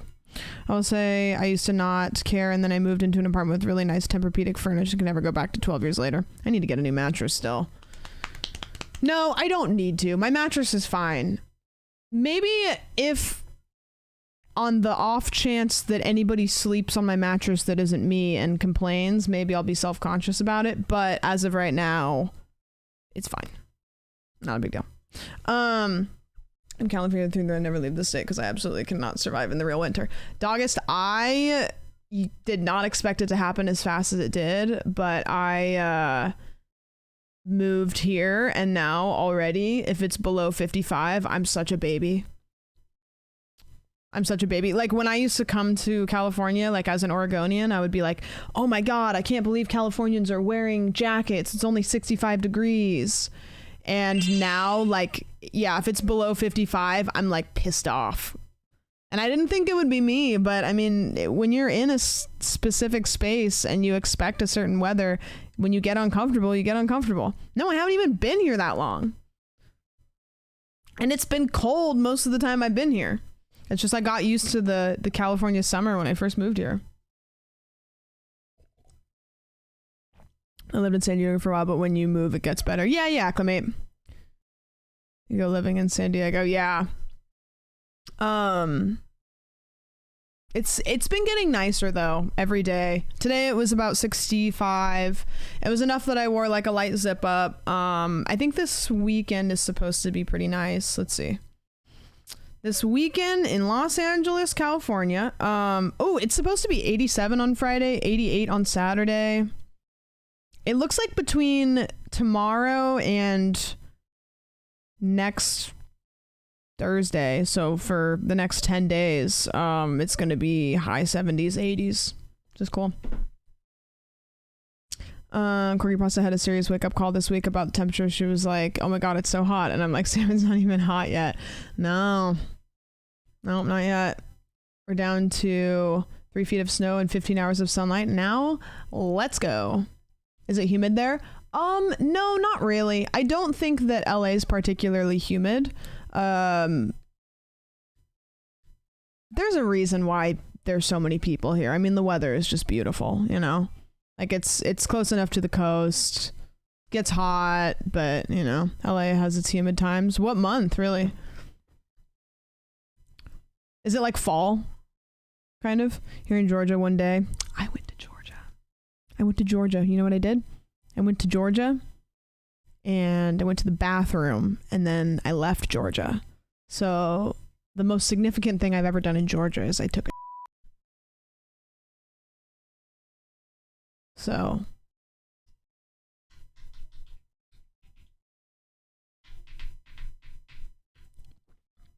it varies, but I remember it being disgustingly humid moving to UCLA in September. It got weirdly gross and humid in May. Honestly, I live in Georgia and that might be a good idea. It was 86 and 88 and now it's back to 55 and raining. Ugh. I feel like, Soup, for you, I don't know this, but I feel like your perfect weather is like cool but sunny. Am I wrong? Where it's like it's a nice day, like you're not going to get rained on, but it's not hot. You're correct? Okay. See, I know. This is not parasocial. It works both ways. We equally, well, I wouldn't say equally, but you know. A nice sunny 75. I think 78 with very little breeze is my perfect weather. Not no breeze, because 78 with no breeze could be kind of hot. But 78 with like a breeze that kind of just like comes and goes. You know, enough to kind of like cool you off every once in a while. 75 to 80 depending on humidity. Yeah, Atlanta, Florida. Did you guys hear that story? Did anybody hear? Did you guys all hear about my... Turns out, I'll tell it again. Because you know what? I'm not ashamed. Everybody has moments that they can be wrong. So I flew to Florida this last weekend, okay? And I had a flight that went from LA to Atlanta and from Atlanta to Tampa. I was under the impression that Atlanta was a city in Florida. So you can imagine my surprise as I'm getting off of the airplane and I see the little TV, you know, they have a little map thing that tells you where the plane is, and I was in Georgia. And so I walk off the plane and I send a text to Barry that says, because he wasn't on the same plane as me, I sent him a text that says, so turns out Atlanta is actually in Georgia and not in Florida. And he was like, what do you mean? And I was like, I didn't realize that. And the worst part of it is that over the couple days prior, I had talked to a couple people and I said, yeah, I fly into Atlanta and then I fly from Atlanta to Tampa, which is kind of weird because my layover is like 4 hours. So at that point, why don't I just get a car and just like drive over to Tampa? And everybody was like, yeah. Like nobody was like, hey, Miss Girl, huh? Everybody was just like, yeah, that's crazy. Nobody stopped me. Nobody derailed me. They just let me go.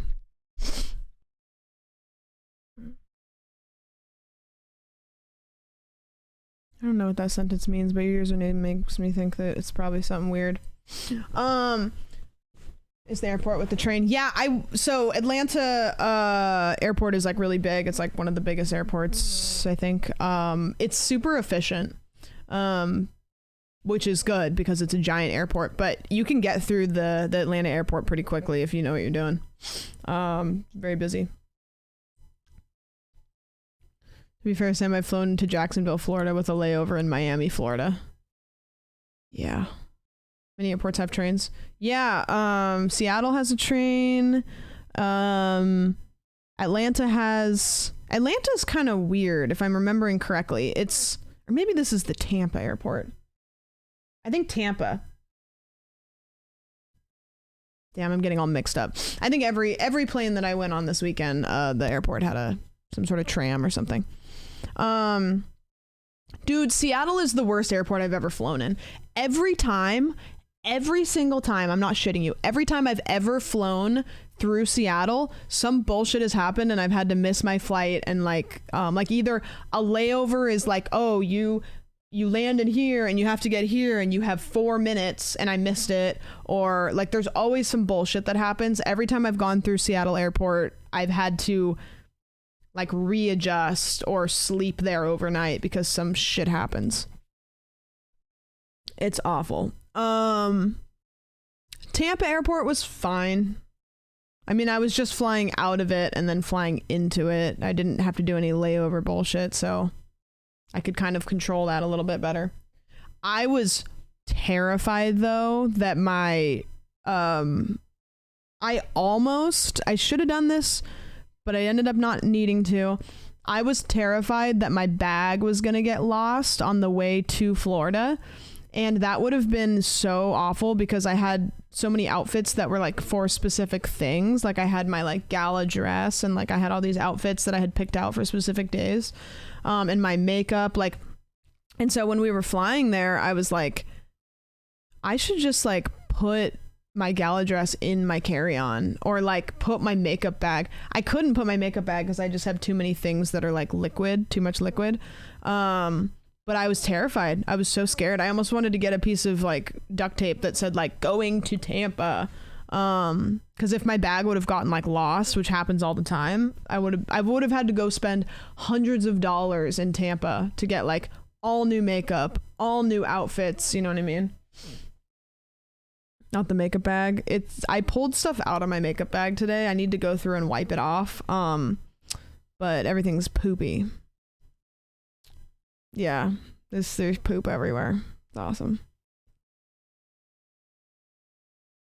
Since you're traveling more, you should AirTag your bags and camera and things that are expensive, so if they do get lost, you at least know where it is. Oh, that's a good point. I kind of want to do, I'm kind of in this like middle of like, I don't fly that much, but I definitely have flown in the past year more than I ever have in my life. I kind of want to do the like TSA pre-check thing. Never done that. Non does that and it's like faster. I used to fly every like couple years and now it's like I've flown so many times this year. TSA pre-check is nice, yeah. How do you do that? Do you just like how do you pre-check? Got something for you? Okay. I used to fly every 2 to 3 months and it was helpful. Yeah, it makes it fast. No, and I have that game. I have it, look. Right here. I've been meaning to play it on stream. I haven't played it yet, no. But I have been meaning to. You just have to you have federally qualified ID and then you just sign up online. Nice. Having your possessions available on your phone to track would give you some peace of mind. Yeah, at least it's like if they disappear, I know where they disappeared to. I guess. Really should get Apple tags for like a bunch of stuff. Like a bunch of stuff. Oki's snoring right now. Oki was so happy when I got home, guys. She was like screaming. She was like jumping up and down off the back of the couch. She started like jumping over the back of the couch now. And she was just like hopping on the couch, hopping down, hopping on the couch, hopping down. Just like so happy when I was home. She was just like beside herself. My mom said she did really good though. She gets really stressed when I leave. Like if I leave her with Barry or Non. Like she loves them, you know, she's safe, but she kind of has this demeanor of like she's obviously nervous, you know, she's going and she's checking the door, like she's uncomfortable because I'm gone. When my mom's here, she's not really like that. Like she's fine with my mom. She's chilling. Like I think my mom sounds like me. There's probably some overlap of like more comfort there. And so she wasn't really like stressed, I guess. She was fine. What are you? Hey, Neil. An idiot sandwich. That's true. Earth Day is coming up, which is 420. They are planet needs Which is their Thursday. I won't be streaming on 420. Well, I'm doing something that night, but I could do a day stream actually. I don't have any plans for it. Some smells are probably similar. I would imagine that because me and my mom are related, we probably smell the same. You know, like there's probably some sort of like biological level of smell that's similar, right? You think dogs can tell who's related based on their smells? Like pheromone kind of stuff? You're busy that night, so you're not watching the basketball game with us? Adam, first of all, did you change your username color? Second of all, you know that I don't like sports. Their noses are wild. Not as strong as bears, though. Bears have stronger noses than dogs, even. Who else is baking themselves like a cake? I'm going to a friend's birthday party, which is going to be... She's, like, renting out, like, a venue and, like, inviting, like, a lot of people. And I, like, don't really know what to expect. And it's going to be more of, like, the influencer-y kind of people, which I... You know, it's tangential to content creation, but it's different. You know what I mean? Like when you go to events with like people that are like influencer kind of people, like, and you know, I hate saying that because that is what I am too. But it's just, do you guys know what I mean when I say like Instagram influencer kind of people, like that kind of stuff? Like it's similar.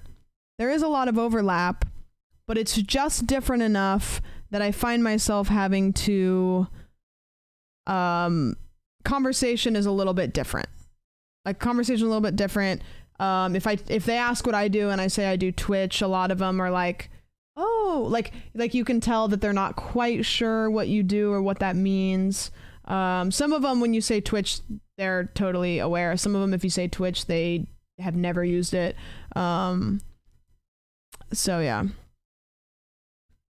I think of them as LA people. I think before I lived in LA, that's kind of what I imagined LA content creators to be. And since I've been here, I've realized that there's so many different pockets of content creation. But yeah, I agree. Influenza people.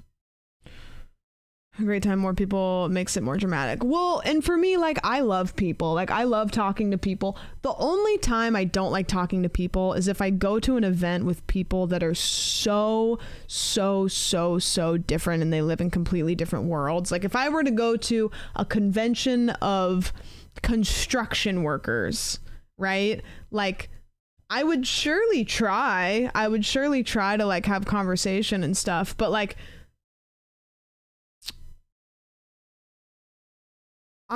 there's people out there that it does not matter who they're around. They can make conversation and they just love people. I like people a lot, but if there's no overlap of interests, I lose social battery really quickly.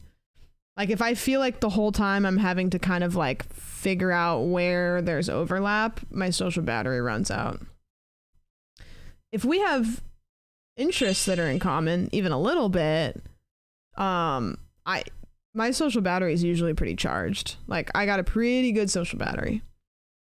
I like making a game of trying to find a common ground with different people. I do too, but it's like sometimes you hit a wall and you're like, I don't think I can, there's only so much that I can do here. John.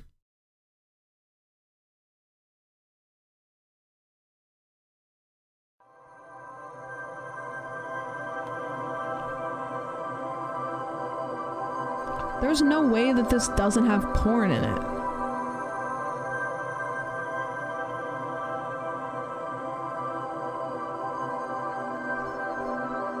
It's got so much porn, it's awesome. Why would you dry send that to me on stream then? Strap in, strap on. There's gonna be dragon dicks. I can't, no. I'm not a people person. I don't hate people. I'm just very awkward. I'm either completely silent, or if you get me on a conversation, I'll talk your head off and you can't stop me. Yeah, I'm very extroverted. I love talking to people. But I can't fake it. So if I am interacting with people that I just simply can't find any overlap and there's nothing, if I have to just like milk the conversation for anything that's like interesting, I can't do it. I can't like fake it. I can make conversation with pretty much anybody, but I can't fake it. It sounds more like you're an outgoing introvert sometimes. Okay, you guys tell me what this is. I really like being around people. I really like talking to people.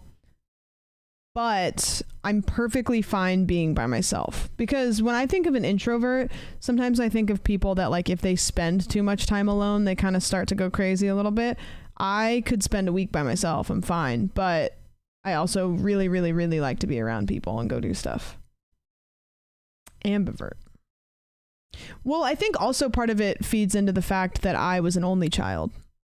So I spent a lot of time by myself. So I'm just cool with it. Introvert with extrovert tendencies. No, what's Briggs-Myers test? Should I? Free personality test. Take the test.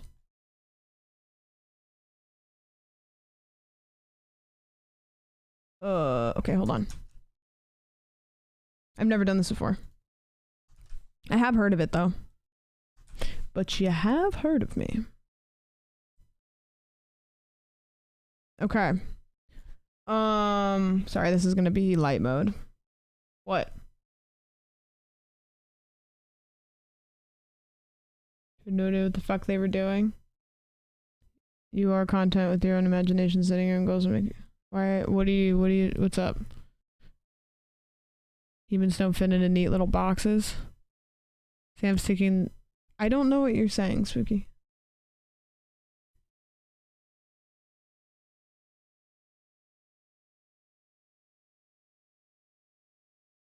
I'm an only child. I can spend months alone and happy. Yeah, I'm fine.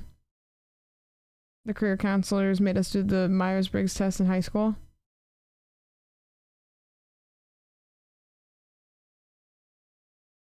Grump, hello, welcome in. Am I being crazy? Were you guys yelling at me to not take this test, or am I making that up, or is it just spooky?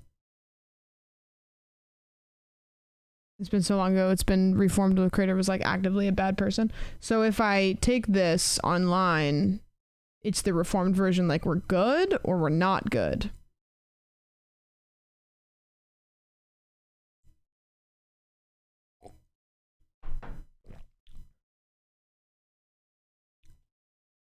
You can take it, but no, it's a meme and not based on anything real. Yeah, it's fine.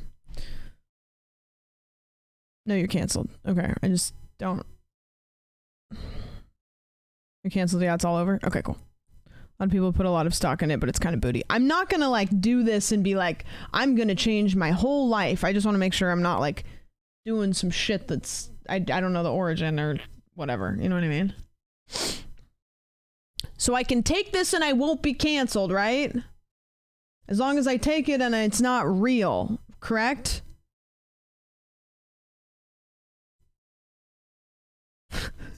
I just want to make sure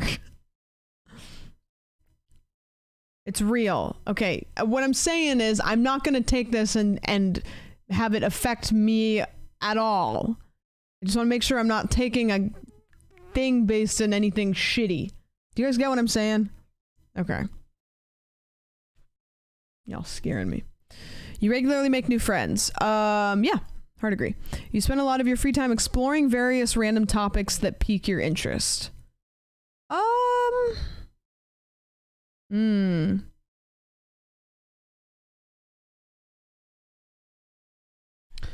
it. You spend a lot of your free time exploring various random topics that pique your interest. This is a really hard question for me because yes, but it's all still within content creation. So I don't know if that's really a yes. Yeah, Dogus, I think just knowing that this is like a meme thing is I just want to make sure that that's what you guys meant. I'm gonna say agree, but not hard agree. Seeing other people cry can easily make you feel like you want to cry too. I actually thought about this weekend because I saw a bunch of people crying during the Creator Clash thing. When people happy cry, that makes me cry. But when people sad cry, I get really uncomfortable. You know what I mean? So I don't know. Seeing other people cry can make me feel like I want to cry too. I'm going to go middle because I don't know. I get really uncomfortable when people sad cry. Like, ugh. But when people happy cry, like if something really great happens to somebody and they cry, that will make me emotional. You often make a backup plan for a backup plan. Kind of. Usually stay calm even under a lot of pressure. Yes. Extremely. At social events, you rarely try to introduce yourself to new people and mostly talk to the ones you already know. Hard disagree. You prefer to completely finish one project before starting another. I can't even do that. Quite literally impossible. You're very sentimental. I'm a little bit sentimental, but I really have no problem throwing stuff away. You know what I mean? Like I don't have any problem getting rid of. I have to get my water. I just drank a bunch of coffee. I'm crying when others cry at the same time. I'm a soul. I don't cry very often at all, but sometimes I do.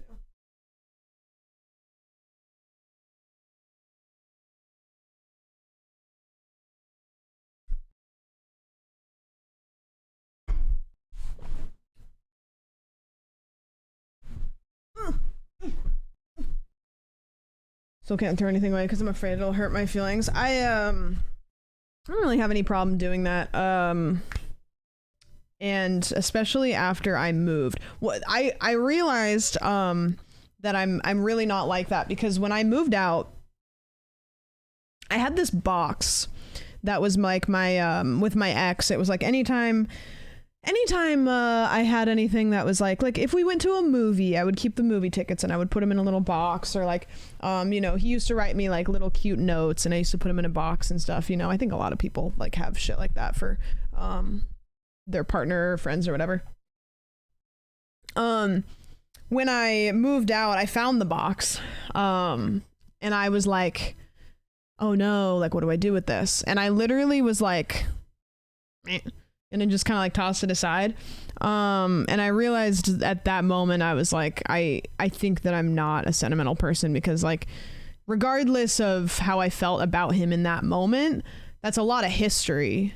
And I was just kind of like, and so now I'm like, I just am not super sentimental. I like photos though. I have, you guys can't see it, but over here next to my bed, I have like fairy lights that kind of like come down the wall. And we take a lot of Polaroids, especially like if you go to like Spooky and Rad's house, like they always have like a Polaroid that's like loaded up. I have a bunch of Polaroids hanging because I just love them. Why does it always look like you've been crying? What does that mean? You clarify what you mean, and then I will clarify for you what the fuck I mean. Okay, you're very sentimental, a little bit. You like to use organizing tools like schedules and lists. I do like recently, actually. I just recently became a Google Calendar person, and I have to be now.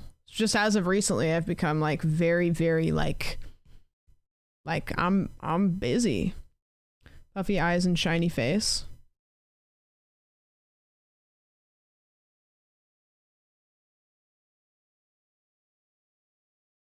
I'm just gonna look at you for a second. I just want you to feel kind of like silly goose.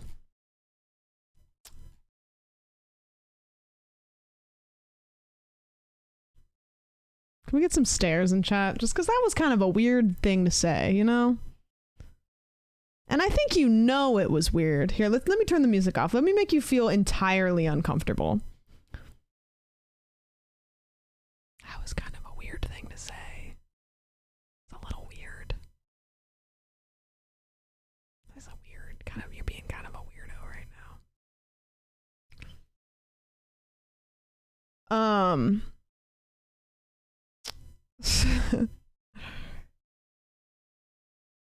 I did some sort of keyboard shortcut and all my chat badges are inverted color and I don't know how I did it. That's kind of fun. You like organizing tools. I'm gonna go like this because I'm not definitely like the most organized person, but I have recently started using tools like that. Even a small mistake can cause you to doubt your overall abilities and knowledge. No. Not really. I'm pretty solid. I'm pretty solid. It depends where I'm at in my What are you? bipolar cycle. Night Raven, thank you for the 7 months. I appreciate it. The Prime. Wait, Prime? No, not Prime. That alert looked like a Prime alert.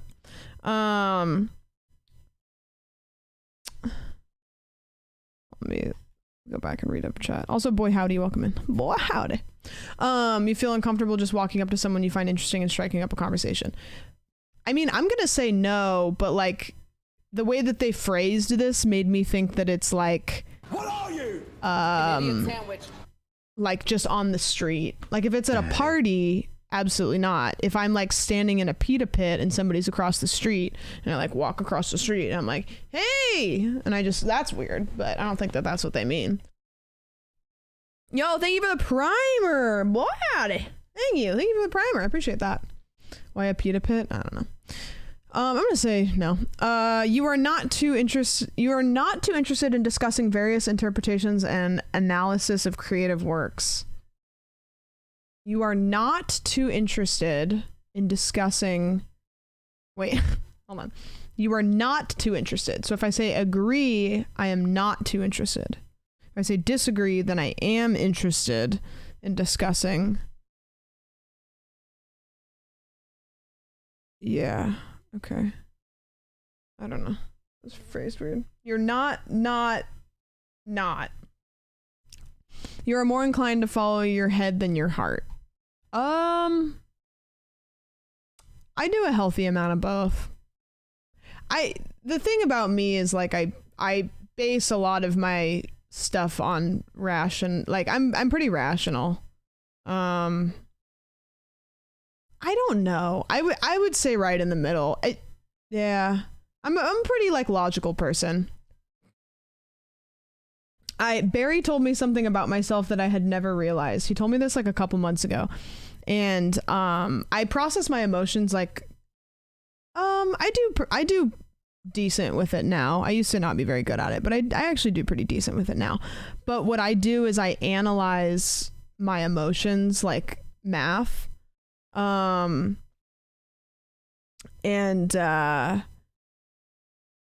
I analyze my emotions like math and I pick them apart, and that's why I talk about my feelings so much, is because if I can rationalize them, then I don't just need to like feel them.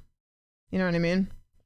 So I'll like sit and I'll talk to somebody about what I'm feeling and I'll pick it apart and I'll dissect it. And Barry was like, I think you do that so that you don't have to feel things. And I was like, oh. Usually prefer just doing what you feel like at any given moment instead of planning a particular daily routine. I don't prefer to do that, but that's what ends up happening.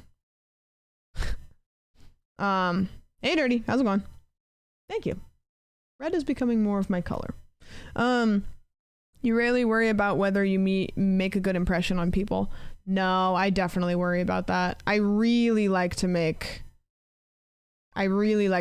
good impressions on people. And if I feel like I didn't, I get really in my head about it. You're hitting a few benchmarks. Neurospicy? What does that mean? You will not tell me my feelings no matter. I heard that for 20 years. Logic, no emotion is a red flag. Yeah.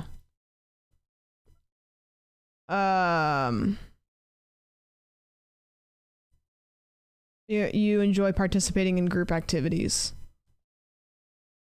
Yeah. I do, but like I think I do enjoy participating in group activities, but I like to be in control a little bit. I'm not a very good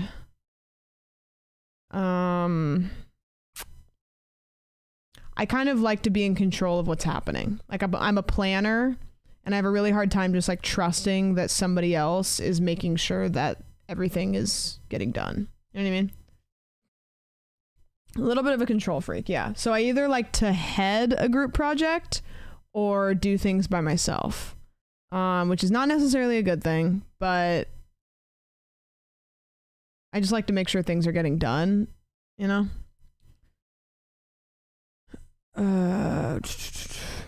You can make your own space within a group activity. Yeah. Control freak of the world unite. Yeah, it's I just have a hard time trusting that things are going to get done the way that I want them to get done. Like even with my mods, it's like hey, this is what I need help with. But at the end of the day, I like to be able to I want to be in control of part A and I want to be in control of part Z.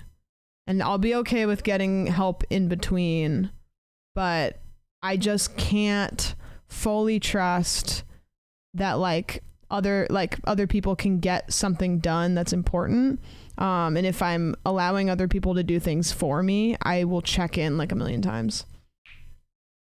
Yeah, I do. I have a Google Doc for my mods because I'm just kind of a control freak.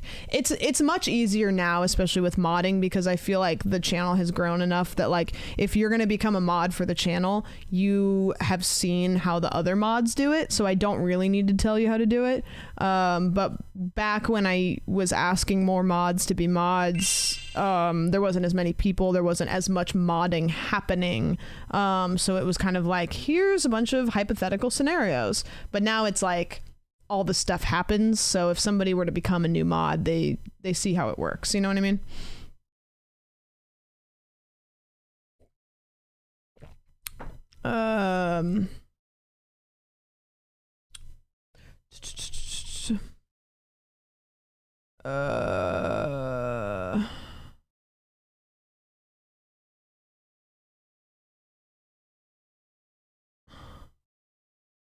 I don't know what you're talking about, Chris, but I don't really want it discussed on my behalf.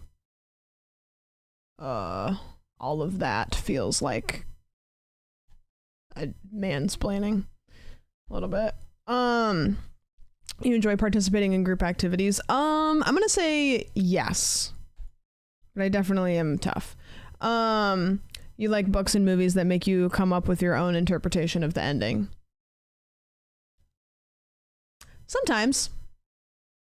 I don't like when books and movies do it too much. Hey, Savior.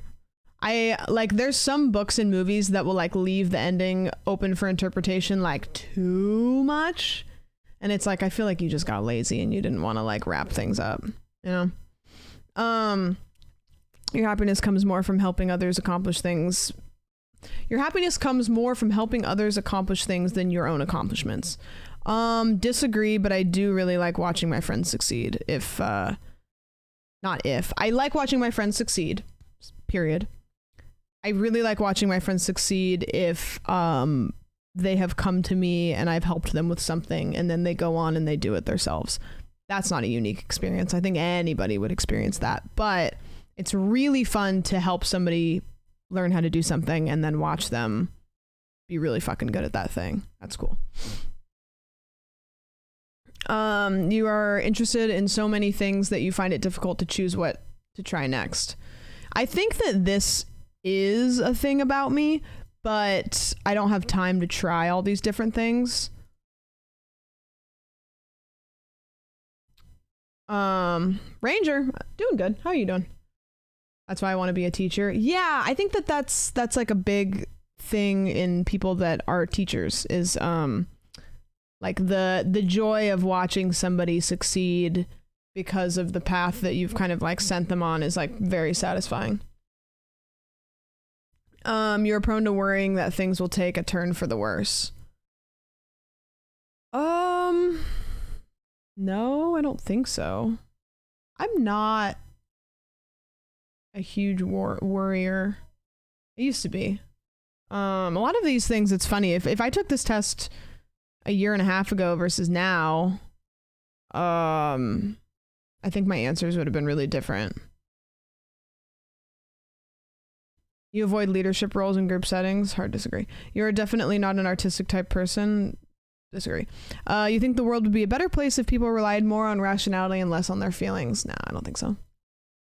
I think that there's a lot of people that should be more rational about things, but like we're not robots. Like that's just like a robot world. Syrians, hello.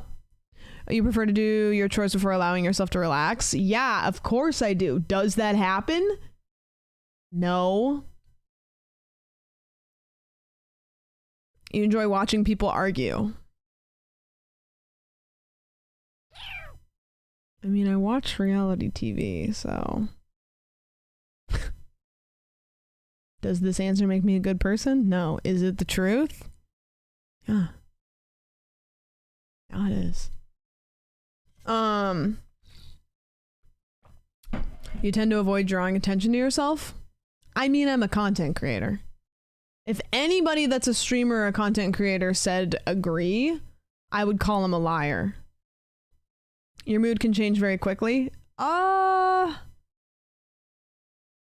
mood can't change very quickly, but it takes a long time for my mood to bounce back.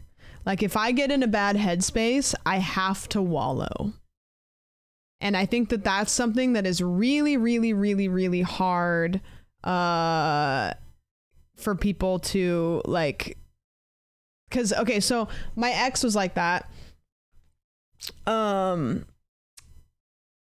ex was like, he would go from like in a totally good mood to being really upset about something, but then once he could bounce back. It takes a lot to put me in a bad space. But once I get there, I have to wallow and you have to let me wallow and then I'm going to bounce back and I'll be fine. But if you don't let me wallow, like if I'm in a bad mood and people aggressively try to put me into a better mood, that can make me really mad. Like, and I'm not saying that if I'm in a bad mood, somebody shouldn't like comfort me, but there's sometimes that people will try to pep talk me or something, and that will make me so mad if it's like unsolicited. Like unsolicited, hey, let me make you feel better can make me like so angry. Gotta get a good wallow, yeah. Oh Hi, my God, Sammy. it's a raid. I don't have Oh, my jorts on today. Appreciate Damn it. you. We're taking the Myers-Briggs test or Briggs-Myers test, which I know is bullshit. So we're not taking it from like a perspective of trying to get a result. We're just going through the questions and we're like answering them to kind of like talk about just the questions and how we would answer them. So just so you know, we're not taking this test because we give a shit about the results, but the questions are interesting to like spark conversations. And what we're talking about right now, Raiders, which you can tell me if this is like you or not, I'm talking about how like I personally, it takes a lot for me to get into a bad mood or for me to really like be in a bad headspace. But once I get there, I have to wallow. And if people try to force me to come out of wallowing, I get so mad. Where some other people, they can go from, 100 to 0 really quickly, but then they bounce back. Dude, Sammy, Creator Clash was so cool, and I got to hang out with Chris and Banth, which was really fun because I hadn't met them yet, and it was such a cool event, and everything was awesome, and it was so much fun. It was the most fun I've had in a long time. How was your stream? What'd you do today? Sometimes if they're trying to cheer you up rather than just being there with you, it can almost feel like they're doing it so they can feel some type of way about themselves. Yeah, or it's like they want you to be in a better mood because it's more fun for them, or they want a win, because it does feel better to make someone feel better, but it's like, are you making me feel better because you want me to make me feel better, or are you making me feel better because then you did a thing? Yeah,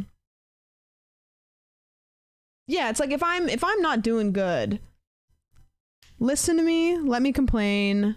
I like to complain. If I'm in a bad mood, I like to complain, and I want to complain. And one thing that will drive me up the fucking wall is if I'm in a bad mood about something and I want to complain and the person goes devil's advocate. 'Cause holy shit, that will make me absolutely insane. Oh, can you imagine? Either they want the pat on the back for doing the thing, or they're uncomfortable with you expressing these emotions. Yeah. Just being there is the best thing you can do a lot of the time. Yeah. Just be like, hey. And it's kind of hard too, because it's like you comfort people in the way that would comfort you. So sometimes when people are not having a good time, it's like maybe they do need pieces of advice, and I don't give that because it's like for me, when I'm in a bad mood, it's just like, I want to complain, and I want you to either like, yeah, fuck that guy, or like, dang, you were wronged. I don't know, it's like, hey, just give me that for 2 seconds, and then I'll be fine. And I'm a bad, all advice feels like projection. Yeah, and also sometimes it's not really like relevant because the person that's giving you advice doesn't have all the pieces, but they're still trying, and it's like, stop, Yeah, Mike, exactly. My mood can't change very quickly. No. Unless I get hungry. What did Sammy do? I'm trying to find your message. Did I miss it? I might have missed it.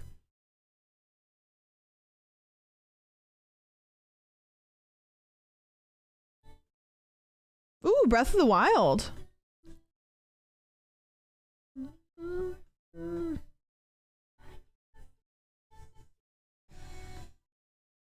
She's such a TikTok girly. Oh, nice. Breath of the Wild. First playthrough? Very cool. I am excited for Tears of the Kingdom. Not to play, but to watch other people play. You lose patience with people who are not as efficient as you.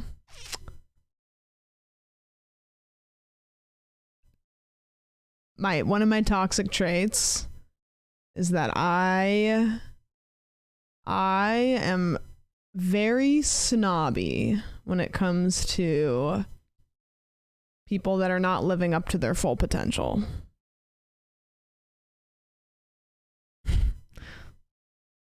Because I'm a snob. One thing that I could probably work on is if somebody complains about something not going the way they want it to go, but I feel like they're not giving that thing the effort that they have to give, it's really hard for me to like feel any kind of way other than just like losing patience, you know? Like, hey, if you have the tools, make it happen. I don't know. I don't know. It smells like just like farts and sewer in my room for some reason. I don't know what it is. Sort of like that, but not completely. Yeah, I get kind of like snobby about stuff like that. I get snobby about shit like that. You often end up doing things at the last possible moment. I do my best work under pressure. And this may be me just saying that, covering up the fact that I'm a procrastinator, but I have a really hard time not getting distracted. And when you're in a time crunch, you don't really get distracted because you know that you don't have time to spare. So sometimes forcing myself into a situation where I'm under pressure is the only way I can get shit done. Yeah, because it's like if I have 12 hours to finish a project, I'm gonna get up and get a snack. I'm gonna fuck around on my phone for a little bit. I'm gonna go sit on the toilet for 15 minutes and watch TikToks. But if I have 4 hours to do the project, I don't have time to do any of that stuff, so I just get it done.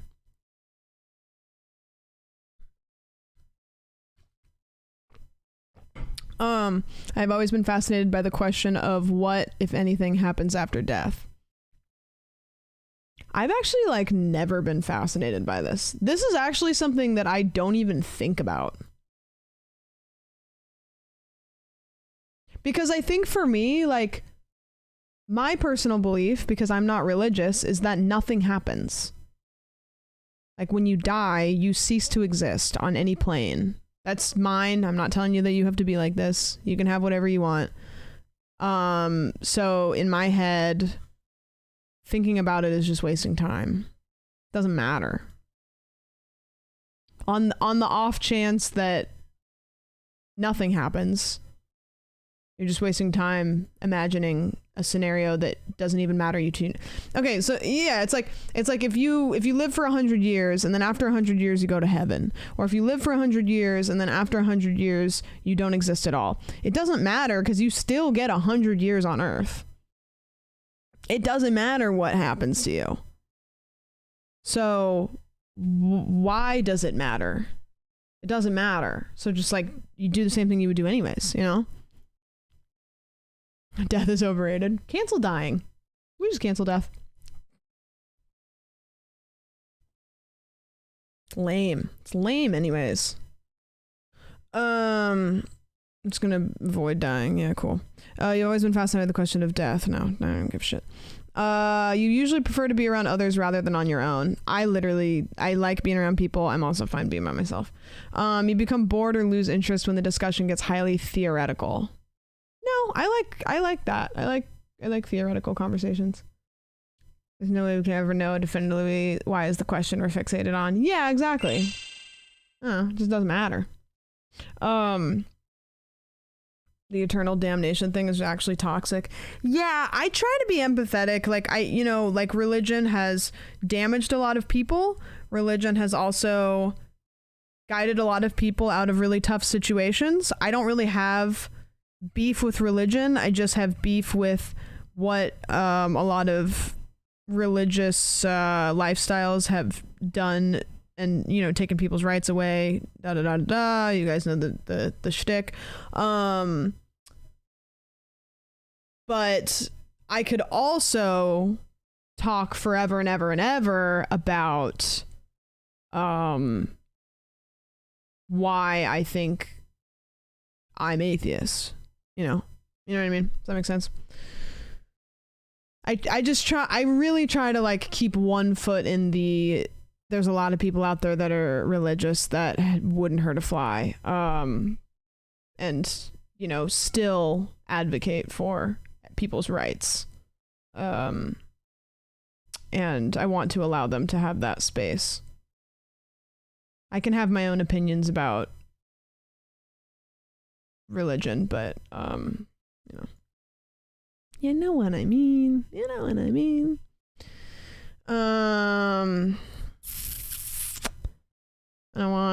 don't want an afterlife, but like for real, imagine 1 billion years old and then you've run out of fulfillment and existing and now you're just one big sad entity forever. I don't, you know, if you were to ask me like what I think like a ideal afterlife would be, it's like I don't even know.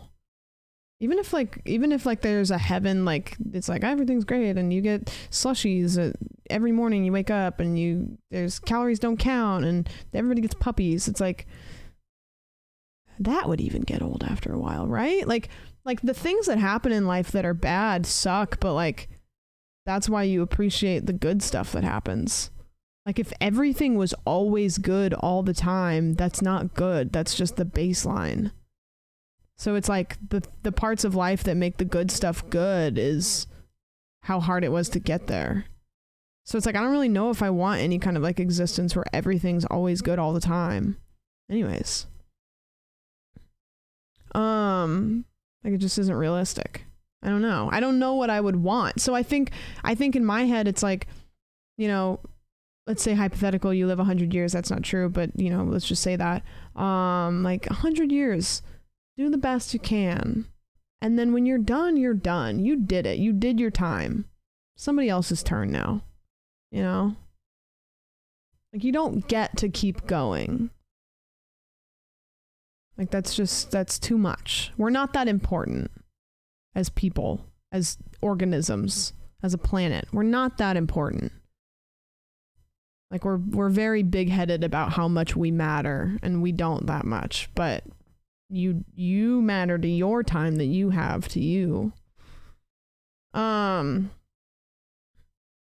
All the animals in Animal Crossing are nice now, and now I wish they were mean to me like when I was a kid. That's true. They're not as mean as they used to be. We deserve that. Yeah, I made a whole video about this on my off channel if you ever want to watch it. And the point that I made was you don't matter and nothing matters, and because of that you can't do wrong either. You can't be a failure. You can hurt other people, which is wrong because you're making somebody else's experience less. You're taking away their ability to make their experience the best that it can be. But you can't fail when there was no win. You know, it's like one of the comparisons I say in the video was it's on my Reacts gaming channel, which is weird. But the whole point of the video is like say somebody gave you like a Monopoly board and then they gave you like the instructions to play Go Fish, and then you're like trying to figure out how to play Go Fish, and then, you know, halfway through somebody's like, wait, actually I gave you the wrong instructions. You've been playing wrong the whole time. That's kind of how life is. It's like What are you? An idiot sandwich. Mike, thank you for gifting a sub to Garump. Your username keeps reminding me of Game Grumps, and I don't think that that's even close, but it just, every time I read it, my brain reads that. That's how I tried to tell therapists they were treating me, and they brushed it off. I don't know. Everybody's got different things that make them feel good or whatever, but mine is that like when I feel a lot of pressure, you know, like when there's like a lot of pressure and I'm feeling kind of like I'm not doing enough, when I feel like I'm not being enough, like I'm just like a weird little guy crawling around on a planet, and there's no reason why I exist, and so I'm just kind of vibing, and like I'm not failing because there is no win, you know?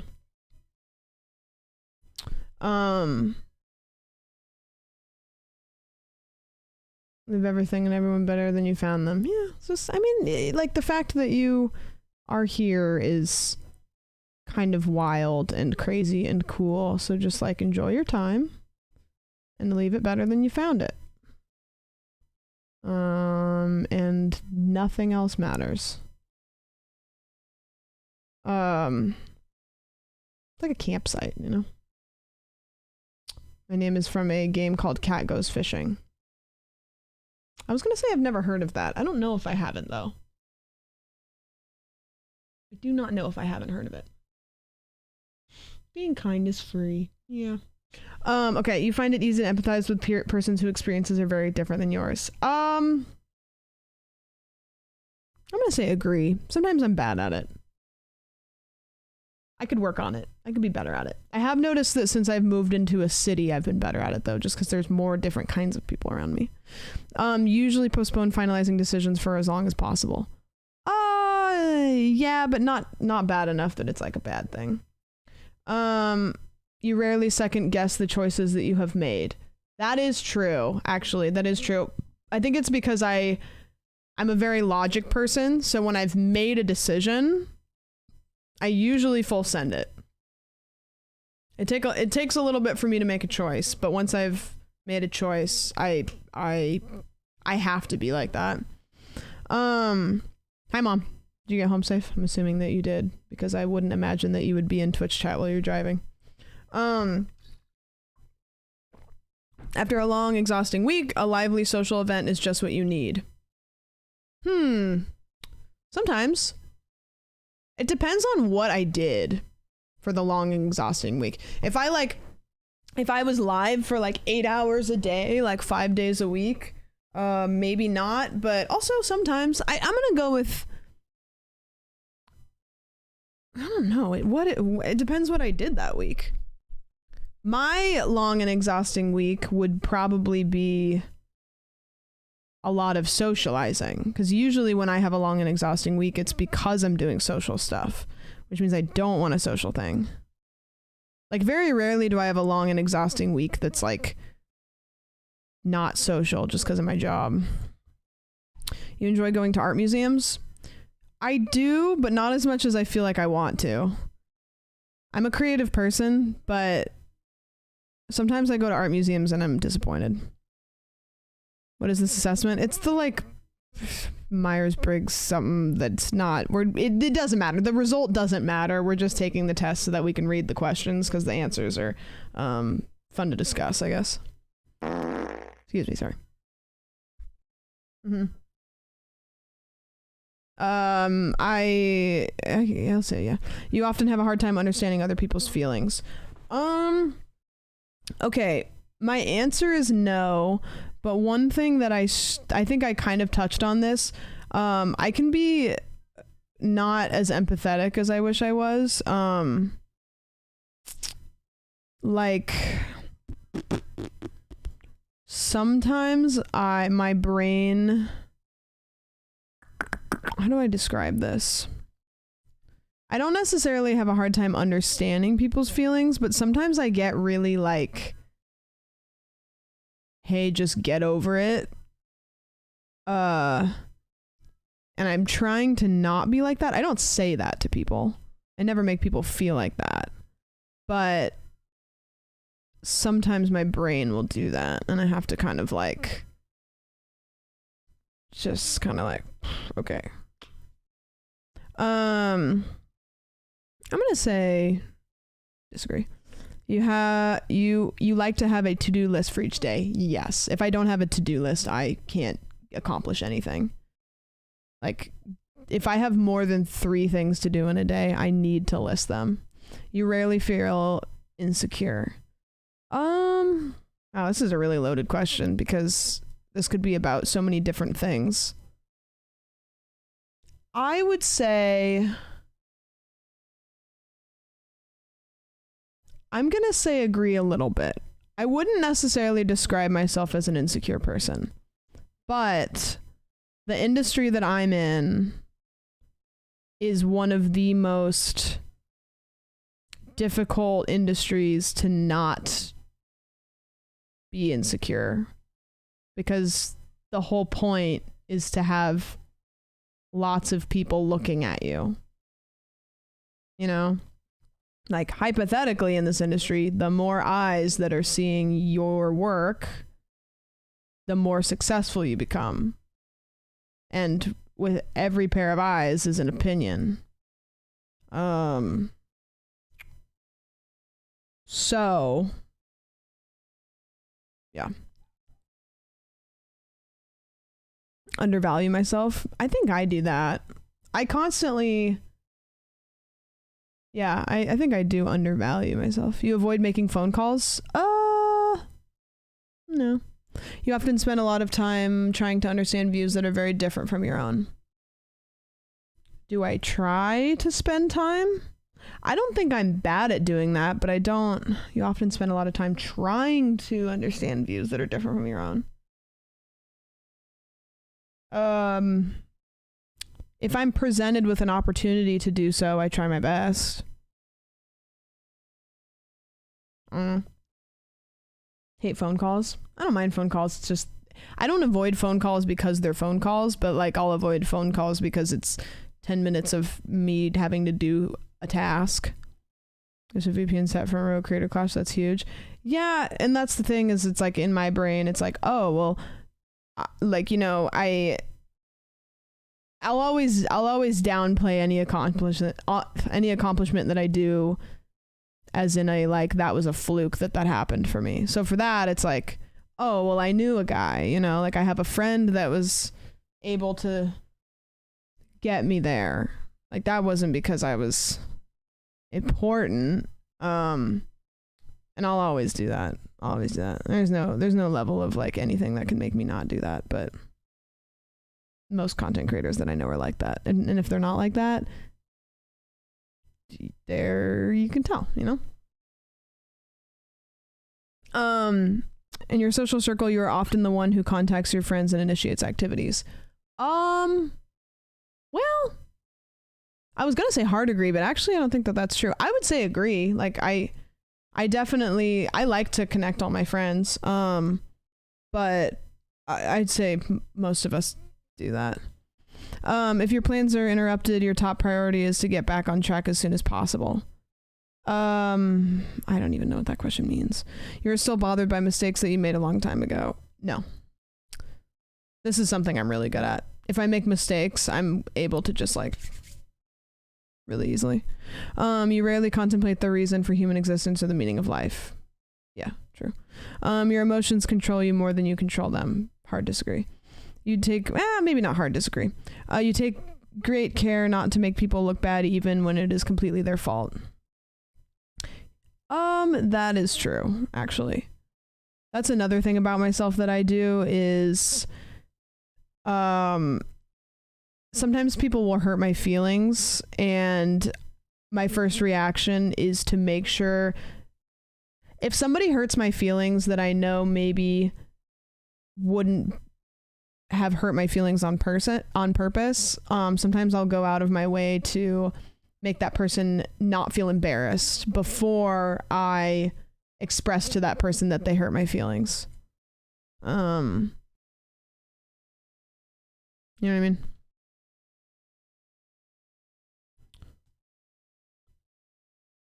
So, you take great care to not make people look bad even when it's completely their fault. So yeah, I do that. You know, the most simple way to explain this is like, if somebody says something that hurts my feelings, if they're my friend, I'll laugh. And I don't want them to know that they hurt my feelings. Maybe I'll tell them later, but in the moment. Your personal work style is closer to spontaneous bursts of energy than organized and consistent efforts. Yeah, baby. When someone thinks highly of you, you wonder how long it will take them to feel disappointed in you.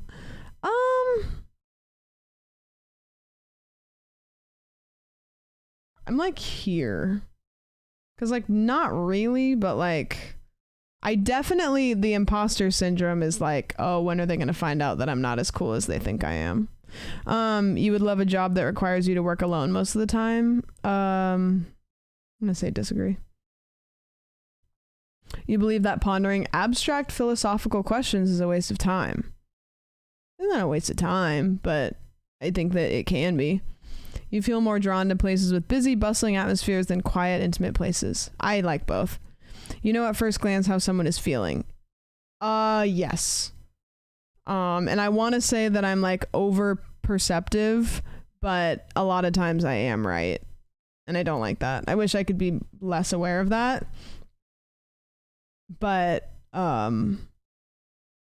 yep. Hey, Charlie. You often feel overwhelmed. No. I actually like being really busy. I like being overwhelmed. I'm really efficient when I'm busy and overwhelmed. You complete things methodically without skipping over any steps. Yeah, I do. I like step-by-step stuff. You're very intrigued by things labeled as controversial. Yeah, sorry. You would pass along a good opportunity if you thought someone else needed it more.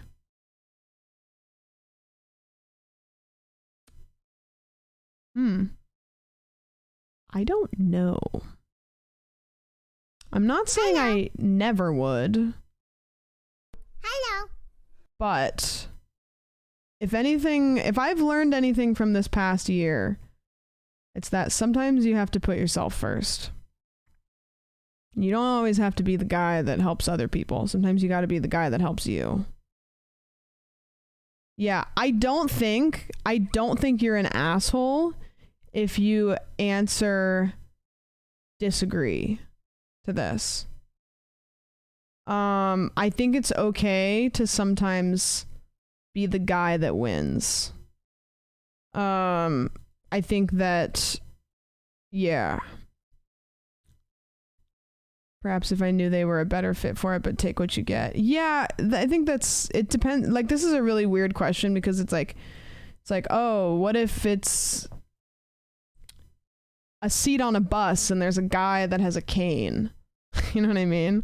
Like, I'm not going to say yes to that, but if it's like a job offer or like an opportunity to work with a creator that I want to work with, you know, stuff like that, it's like, yeah, I want to win. You know, it's like I want to do the stuff that I want to do. I disagree. You struggle with deadlines. No, I'm not usually somebody that struggles with deadlines, but I definitely work up to the last minute.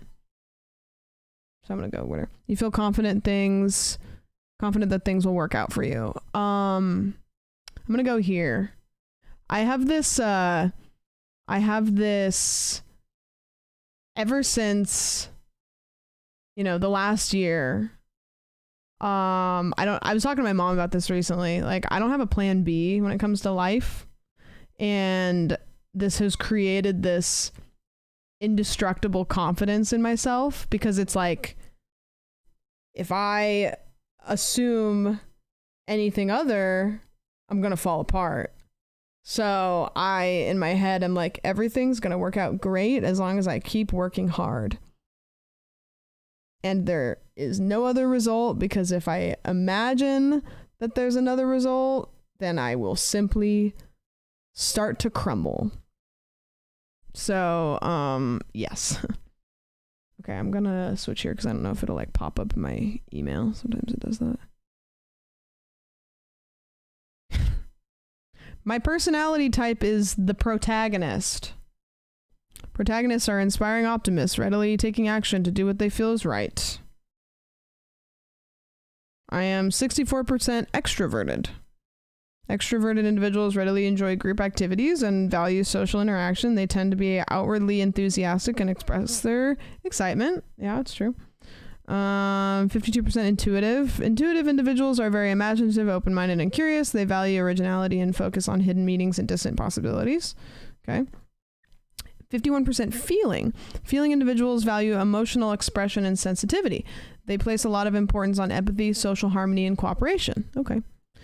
51% judging. Individuals are decisive, thorough, and highly organized. They value clarity, predictability, and closure. I do like clarity. I get really stressed out if the steps to something are not laid out in front of me. 71% assertive. Assertive individuals are self-assured, even-tempered, and resistant to stress. They refuse to worry too much and tend to be self-confident when striving to achieve goals. Yeah, that's pretty on par. One more thing. Can we have your email so that we can send you 16 emails a day? No. Bye-bye. Yeah, I think that was pretty accurate. I know that those kind of tests are bullshit, so you don't rely on them too much, but you know, man earned his title, I'm gonna respect it. Yeah, they were all like almost 50-50, so I was whatever. It said pretty much what personality type is your email. Yeah, what give me a read on that. That was pretty much what I expected, I guess. I don't know. I feel like the results weren't as interesting as the process to get there. The test doesn't hold up to any scientific modern psychology, but it's a fun little quiz. Yeah, I think when you do those kinds of things, like you should really think about the answers that you're giving to the questions and then take more away from that than anything else. Hexaco? I think they are decent for what they are, but when people start treating them like astrology, then it's too much. Yeah, it's like you get a result and you're just like, well, this is what I am now. Curious about Ruth Deffer's personality, taking the is it Myers-Briggs or Briggs-Myers? When I'm sober and then also when I'm drunk. It's funny. Last time I took that test, I failed. Oh, dang. You okay? You gonna be okay?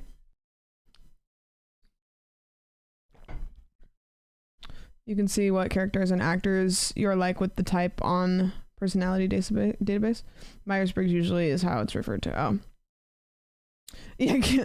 Oh no, I crashed into the building. Sorry, I'm quirky. Ah. Oops. I was gonna play a game. Okay, I was gonna play a game. I'm gonna play this pineapple on pizza game. I don't know how long I have. I don't know how long it is. Because I think I have enough time to do that and then maybe call it. Because I have to go drive to friend's house. I played that today. How long is it, Hannah? Okay, cool, thanks. Yeah, I had my eye on this one for like a couple months. It's been downloaded on my computer. That would be crazy if Cheese's birthday was May 4th.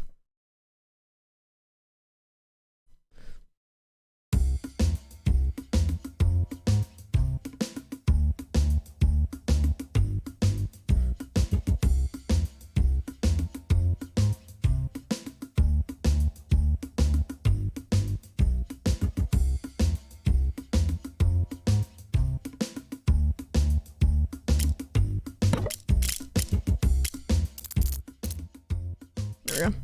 How's that volume? Is that okay? Let's do this here too. My birthday week is stacked with the homies. I feel like a bunch of people have had birthdays like recently. This month.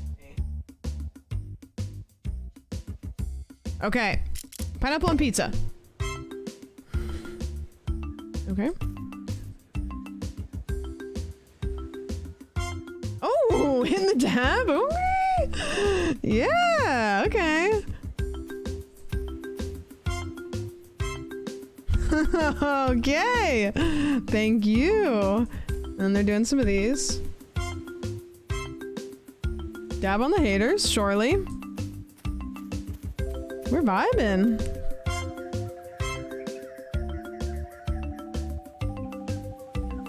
Nice, okay. Very cool. Yeah, baby, we're just doing the lean here. These are all protagonists. Everybody's... Oh, I like that one. I like these guys who are just hopping.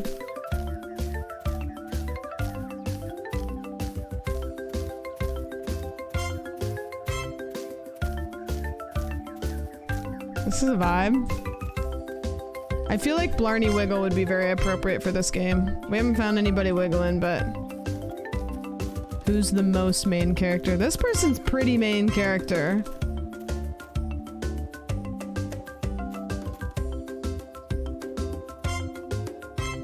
Fuck yeah, bud. Ooh, let's go. What's happening over here? Doing a little scuffle? Okay. God, everybody is so happy. What is happening on this island I need to be a part of? What's in here? I can't grab stuff, so I'm just simply witnessing. Okay, we've got, I think I haven't seen any old people yet. Oh, I'm in the dance circle.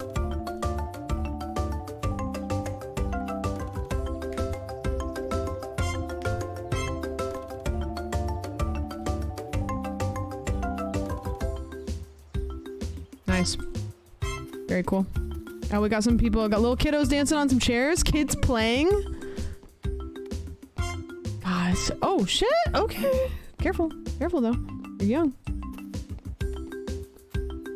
What's this guy doing over here by himself? Everybody else has got friends he's dancing with that he's just like... Oh dude, that brownie was fucking crazy. Shit, man. What are you guys doing over there? I'm having a good time over here. Vibing. Ooh, look at this guy with the crisscross. Okay.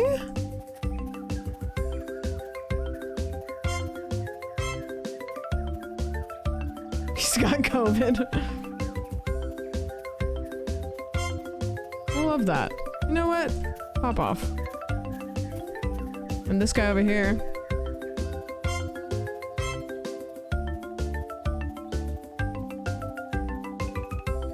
I love this. God, you know the difference in dance? Oh, what's that guy doing over there? What are you doing over here? We're on the beach? This is just kind of more of like a little yoga moment. Oh, there's sharks over here. You know what? That doesn't seem important right now. What are we doing up back? Oh, the secret dance club?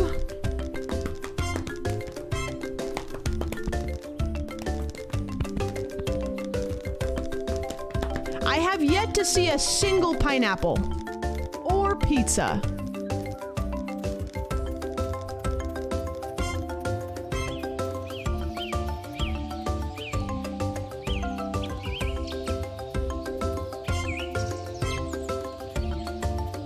Hi, Holly.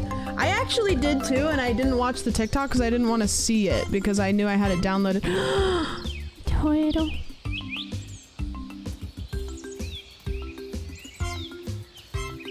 We still dancing over here? Oh, we've got some chickens? Nope. Seagulls? Bird friend. Oh, he's just feeding the birds.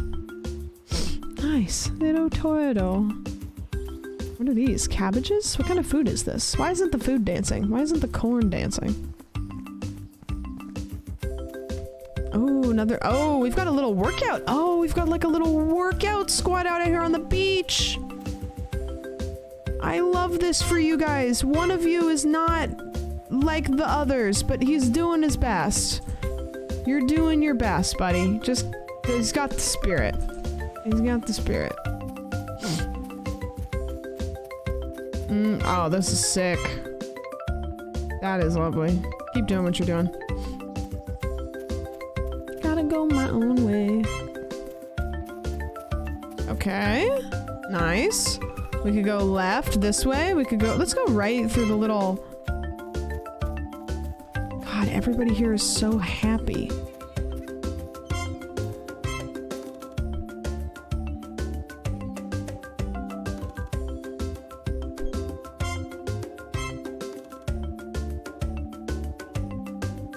Nice. A boat! I know, this is... this is not the Macarena, it's the Big Mac. A boat? Can I get on the boat? Sailboat.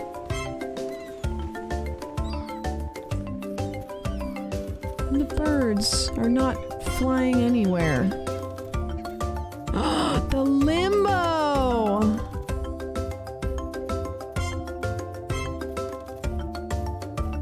Oh, look at them go.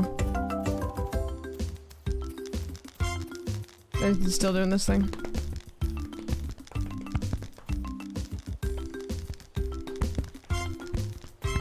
I can't do it like they do it. I can't hold a candle to them. This music stuck in my head for weeks, just know it. Yeah, but are you gonna be mad about it? Because there's nothing but good things here. Oh.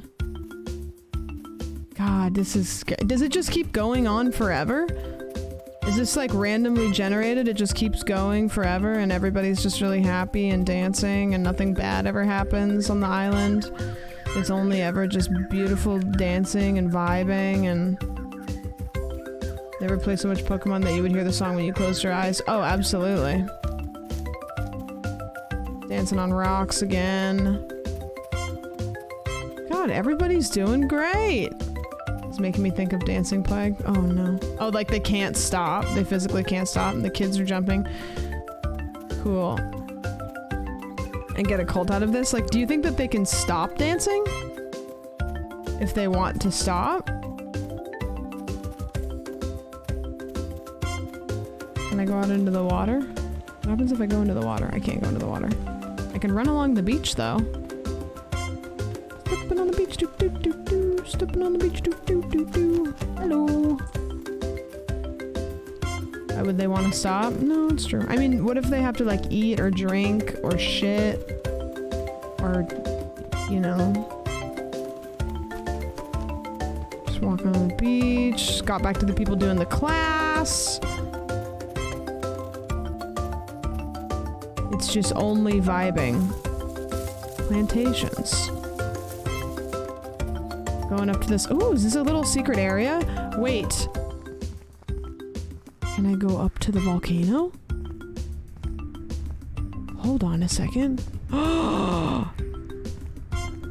can go into the volcano? Wait a minute. What happens if I jump in?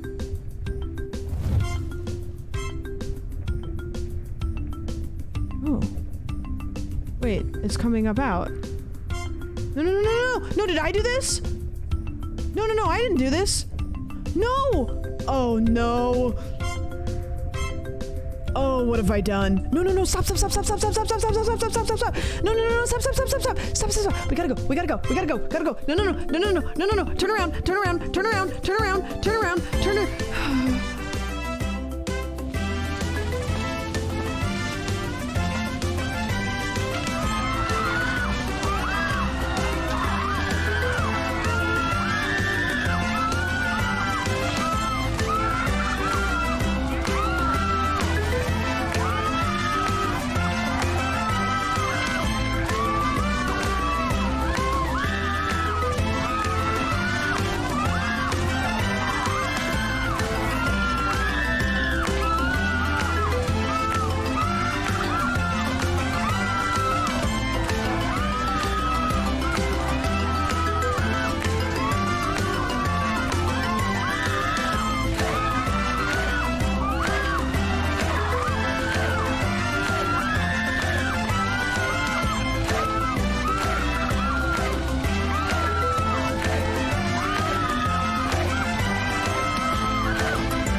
Oopsies.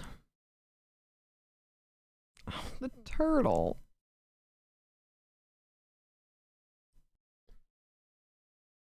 I have played Death Trips, yes. I have played Death Trips.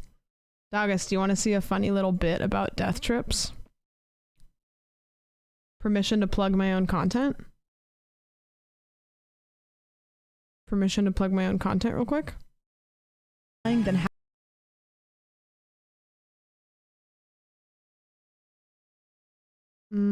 okay. To this favor she must be your guides now. Punchy drank some sink water. Coffee. This is Punchy. He decided he was going to live here like a week ago, and Opal's still finding outlets to deal with that. Sorry, you got to watch my vlog. Coffee. Punchy drank some sink water, and then I performed. And honestly, it was beautiful, and I really don't think I could recreate it. So, I hired Spooky, who's a professional voice actor, to dub over the original and give you something that is not the greatest performance in the world, but it is a tribute. It's my favorite song. Alas, poor Yorick, I knew him.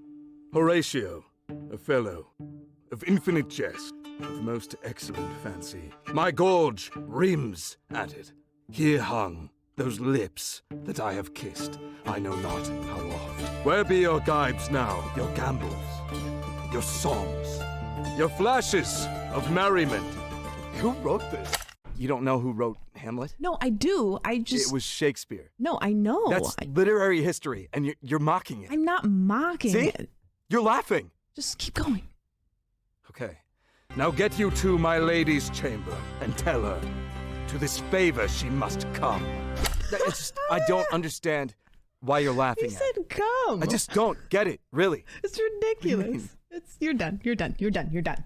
Now this leads me into the third part of the vlog. And this part I call...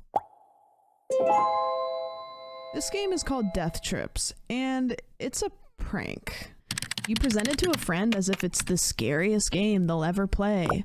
The game starts you in a hotel lobby. You go up the elevator, and as you're exiting, a scary figure appears. The figure begins to sprint straight at you, but then they trip and they fall. And the game goes black. Credits roll, and that's it. That's the whole game. Or so me and Rads thought. We convinced Spooky to boot up his live stream and play this super scary game. God, I fixed you. I'm not doing this to spite you, but I just want everybody to acknowledge the fact that I told Spooky to wash his hair, get a haircut, and grow facial hair, and that's it. Which thankfully for the live stream, I have audio for this part. October 31st, 2008, Inspector M. James is in a hunt for a serial killer named Lady Death. So this is a game called Death Grips. Oh, a dark hallway. Okay. Oh no. There he is. I better run away if he doesn't catch me.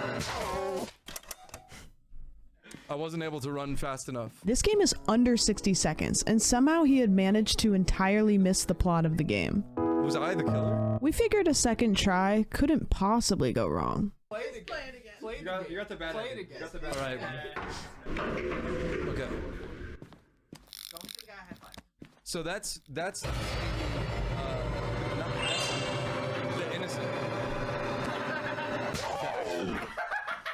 So he tripped. Okay, so technically he did see the trip that time, but I don't really feel like it was appreciated to its full effect. Surely a third try will do the trick. There's a key here. Okay, wait. Did he just say he found a key? So there must be a door I can enter.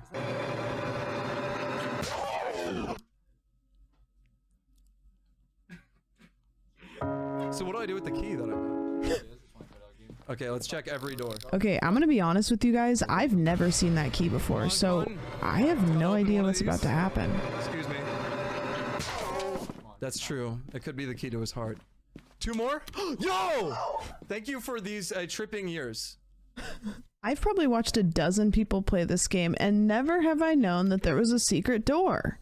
You know, it really goes to show that you don't need jump scares to give the player an exciting and unexpected ending.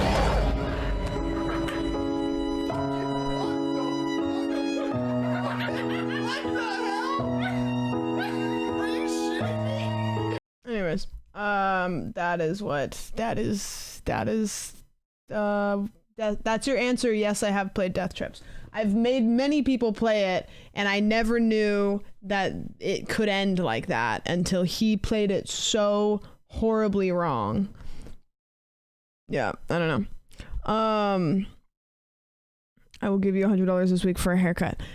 I can't express to you. I was just gone to a different state for multiple days, and I need to become very rich and very famous.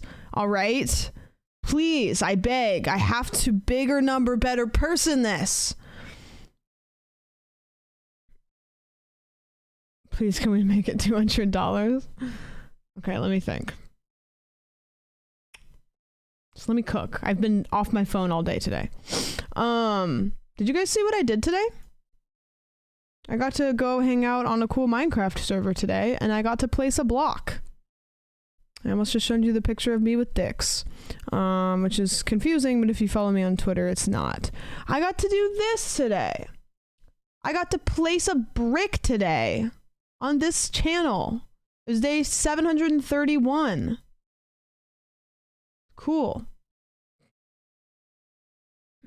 This is what you meant by busy? What do you mean? I woke up this morning, I edited, my mom left, I got into a call with this person and I was hanging out with them for like an hour. Then Jarvis was doing a video, so I got in a call with him and I helped him work on the video that I was in, which you guys should watch. And then I streamed, and now I'm gonna go get in my car and I'm gonna drive somewhere. So where today would I have had any time to do anything? And I'm going to be painting good soon. I will be. I have a Google Calendar, guys. I have a Google Calendar. Video was so good, by the way. Thank you. It was really good. I'm excited to go read the comment section, which Jarvis's channel is one of the few channels that I personally know of that you can be like, I'm excited to read the comment section, because you know, a lot of times that is a time. Go, please cut their hair. It's $300. I would love to. I need time to do things. Just read Dark Souls 3 and let me say what a game. Oh, it's great. A great game. We'll finish Elden Ring one of these days. Okay. Speaking of time, I know that I've only streamed for 3 hours, but I once again am stocked full. Tomorrow I'm going to stream at the normal time, maybe early, if it depends what times I wake up and start editing. But tomorrow I'm going to go live at the normal time, and I have all night to stream. Tomorrow all day I'll be editing. I'm going to try to finish the video tomorrow. I'm going to edit all day, stream Thursday, hopefully finish up editing on that video Thursday. There's a chance that I stream during the day on Thursday, but I have a thing that I have to go to Thursday night, so it kind of depends. And then Friday I'll be streaming. Saturday I don't know. And then Sunday I'll be streaming, and then, you know, back, like, you know, normal amount of streams this week. It's different days than you guys are used to. Are you coming Saturday? My plan is to, as long as I get all my stuff done. I am going to just buckle down. I have a bunch of projects I want to get done, and middle of May I'm gonna chill a little bit. As an East Coaster, I love the earlier streams. I would love to start stream earlier every day, but you know how it be. Okay, I have all these games too that I was gonna play tonight, but we just got busy having fun, as we do. So these 3 games I'm gonna try to play tomorrow. So tomorrow we'll do weird indie games. We did do one weird indie game though. That was fun. That was a cool game. But tomorrow we have a bunch of indie games that we'll do.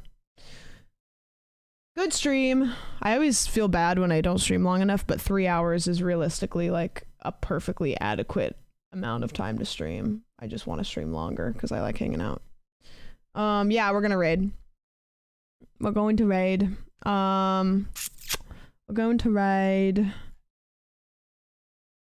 Hi, Sam. Sam, thank you for the 1,000.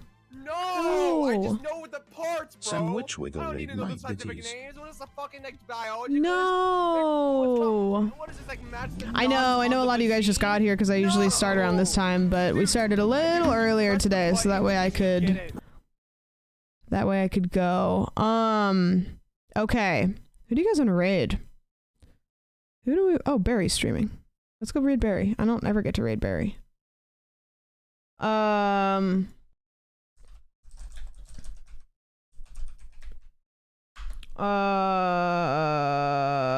Does he? What's that metal pipe emote that he has? Here, put this in his chat.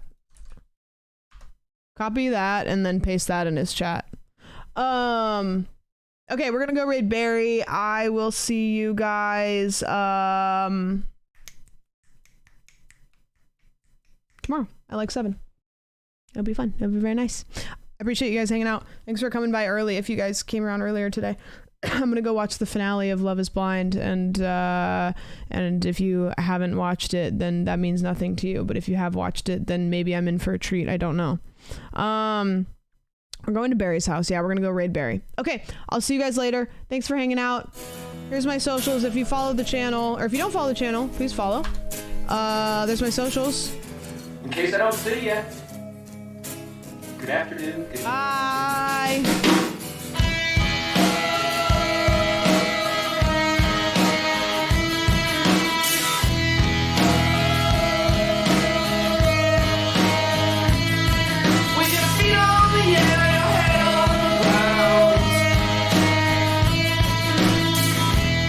Try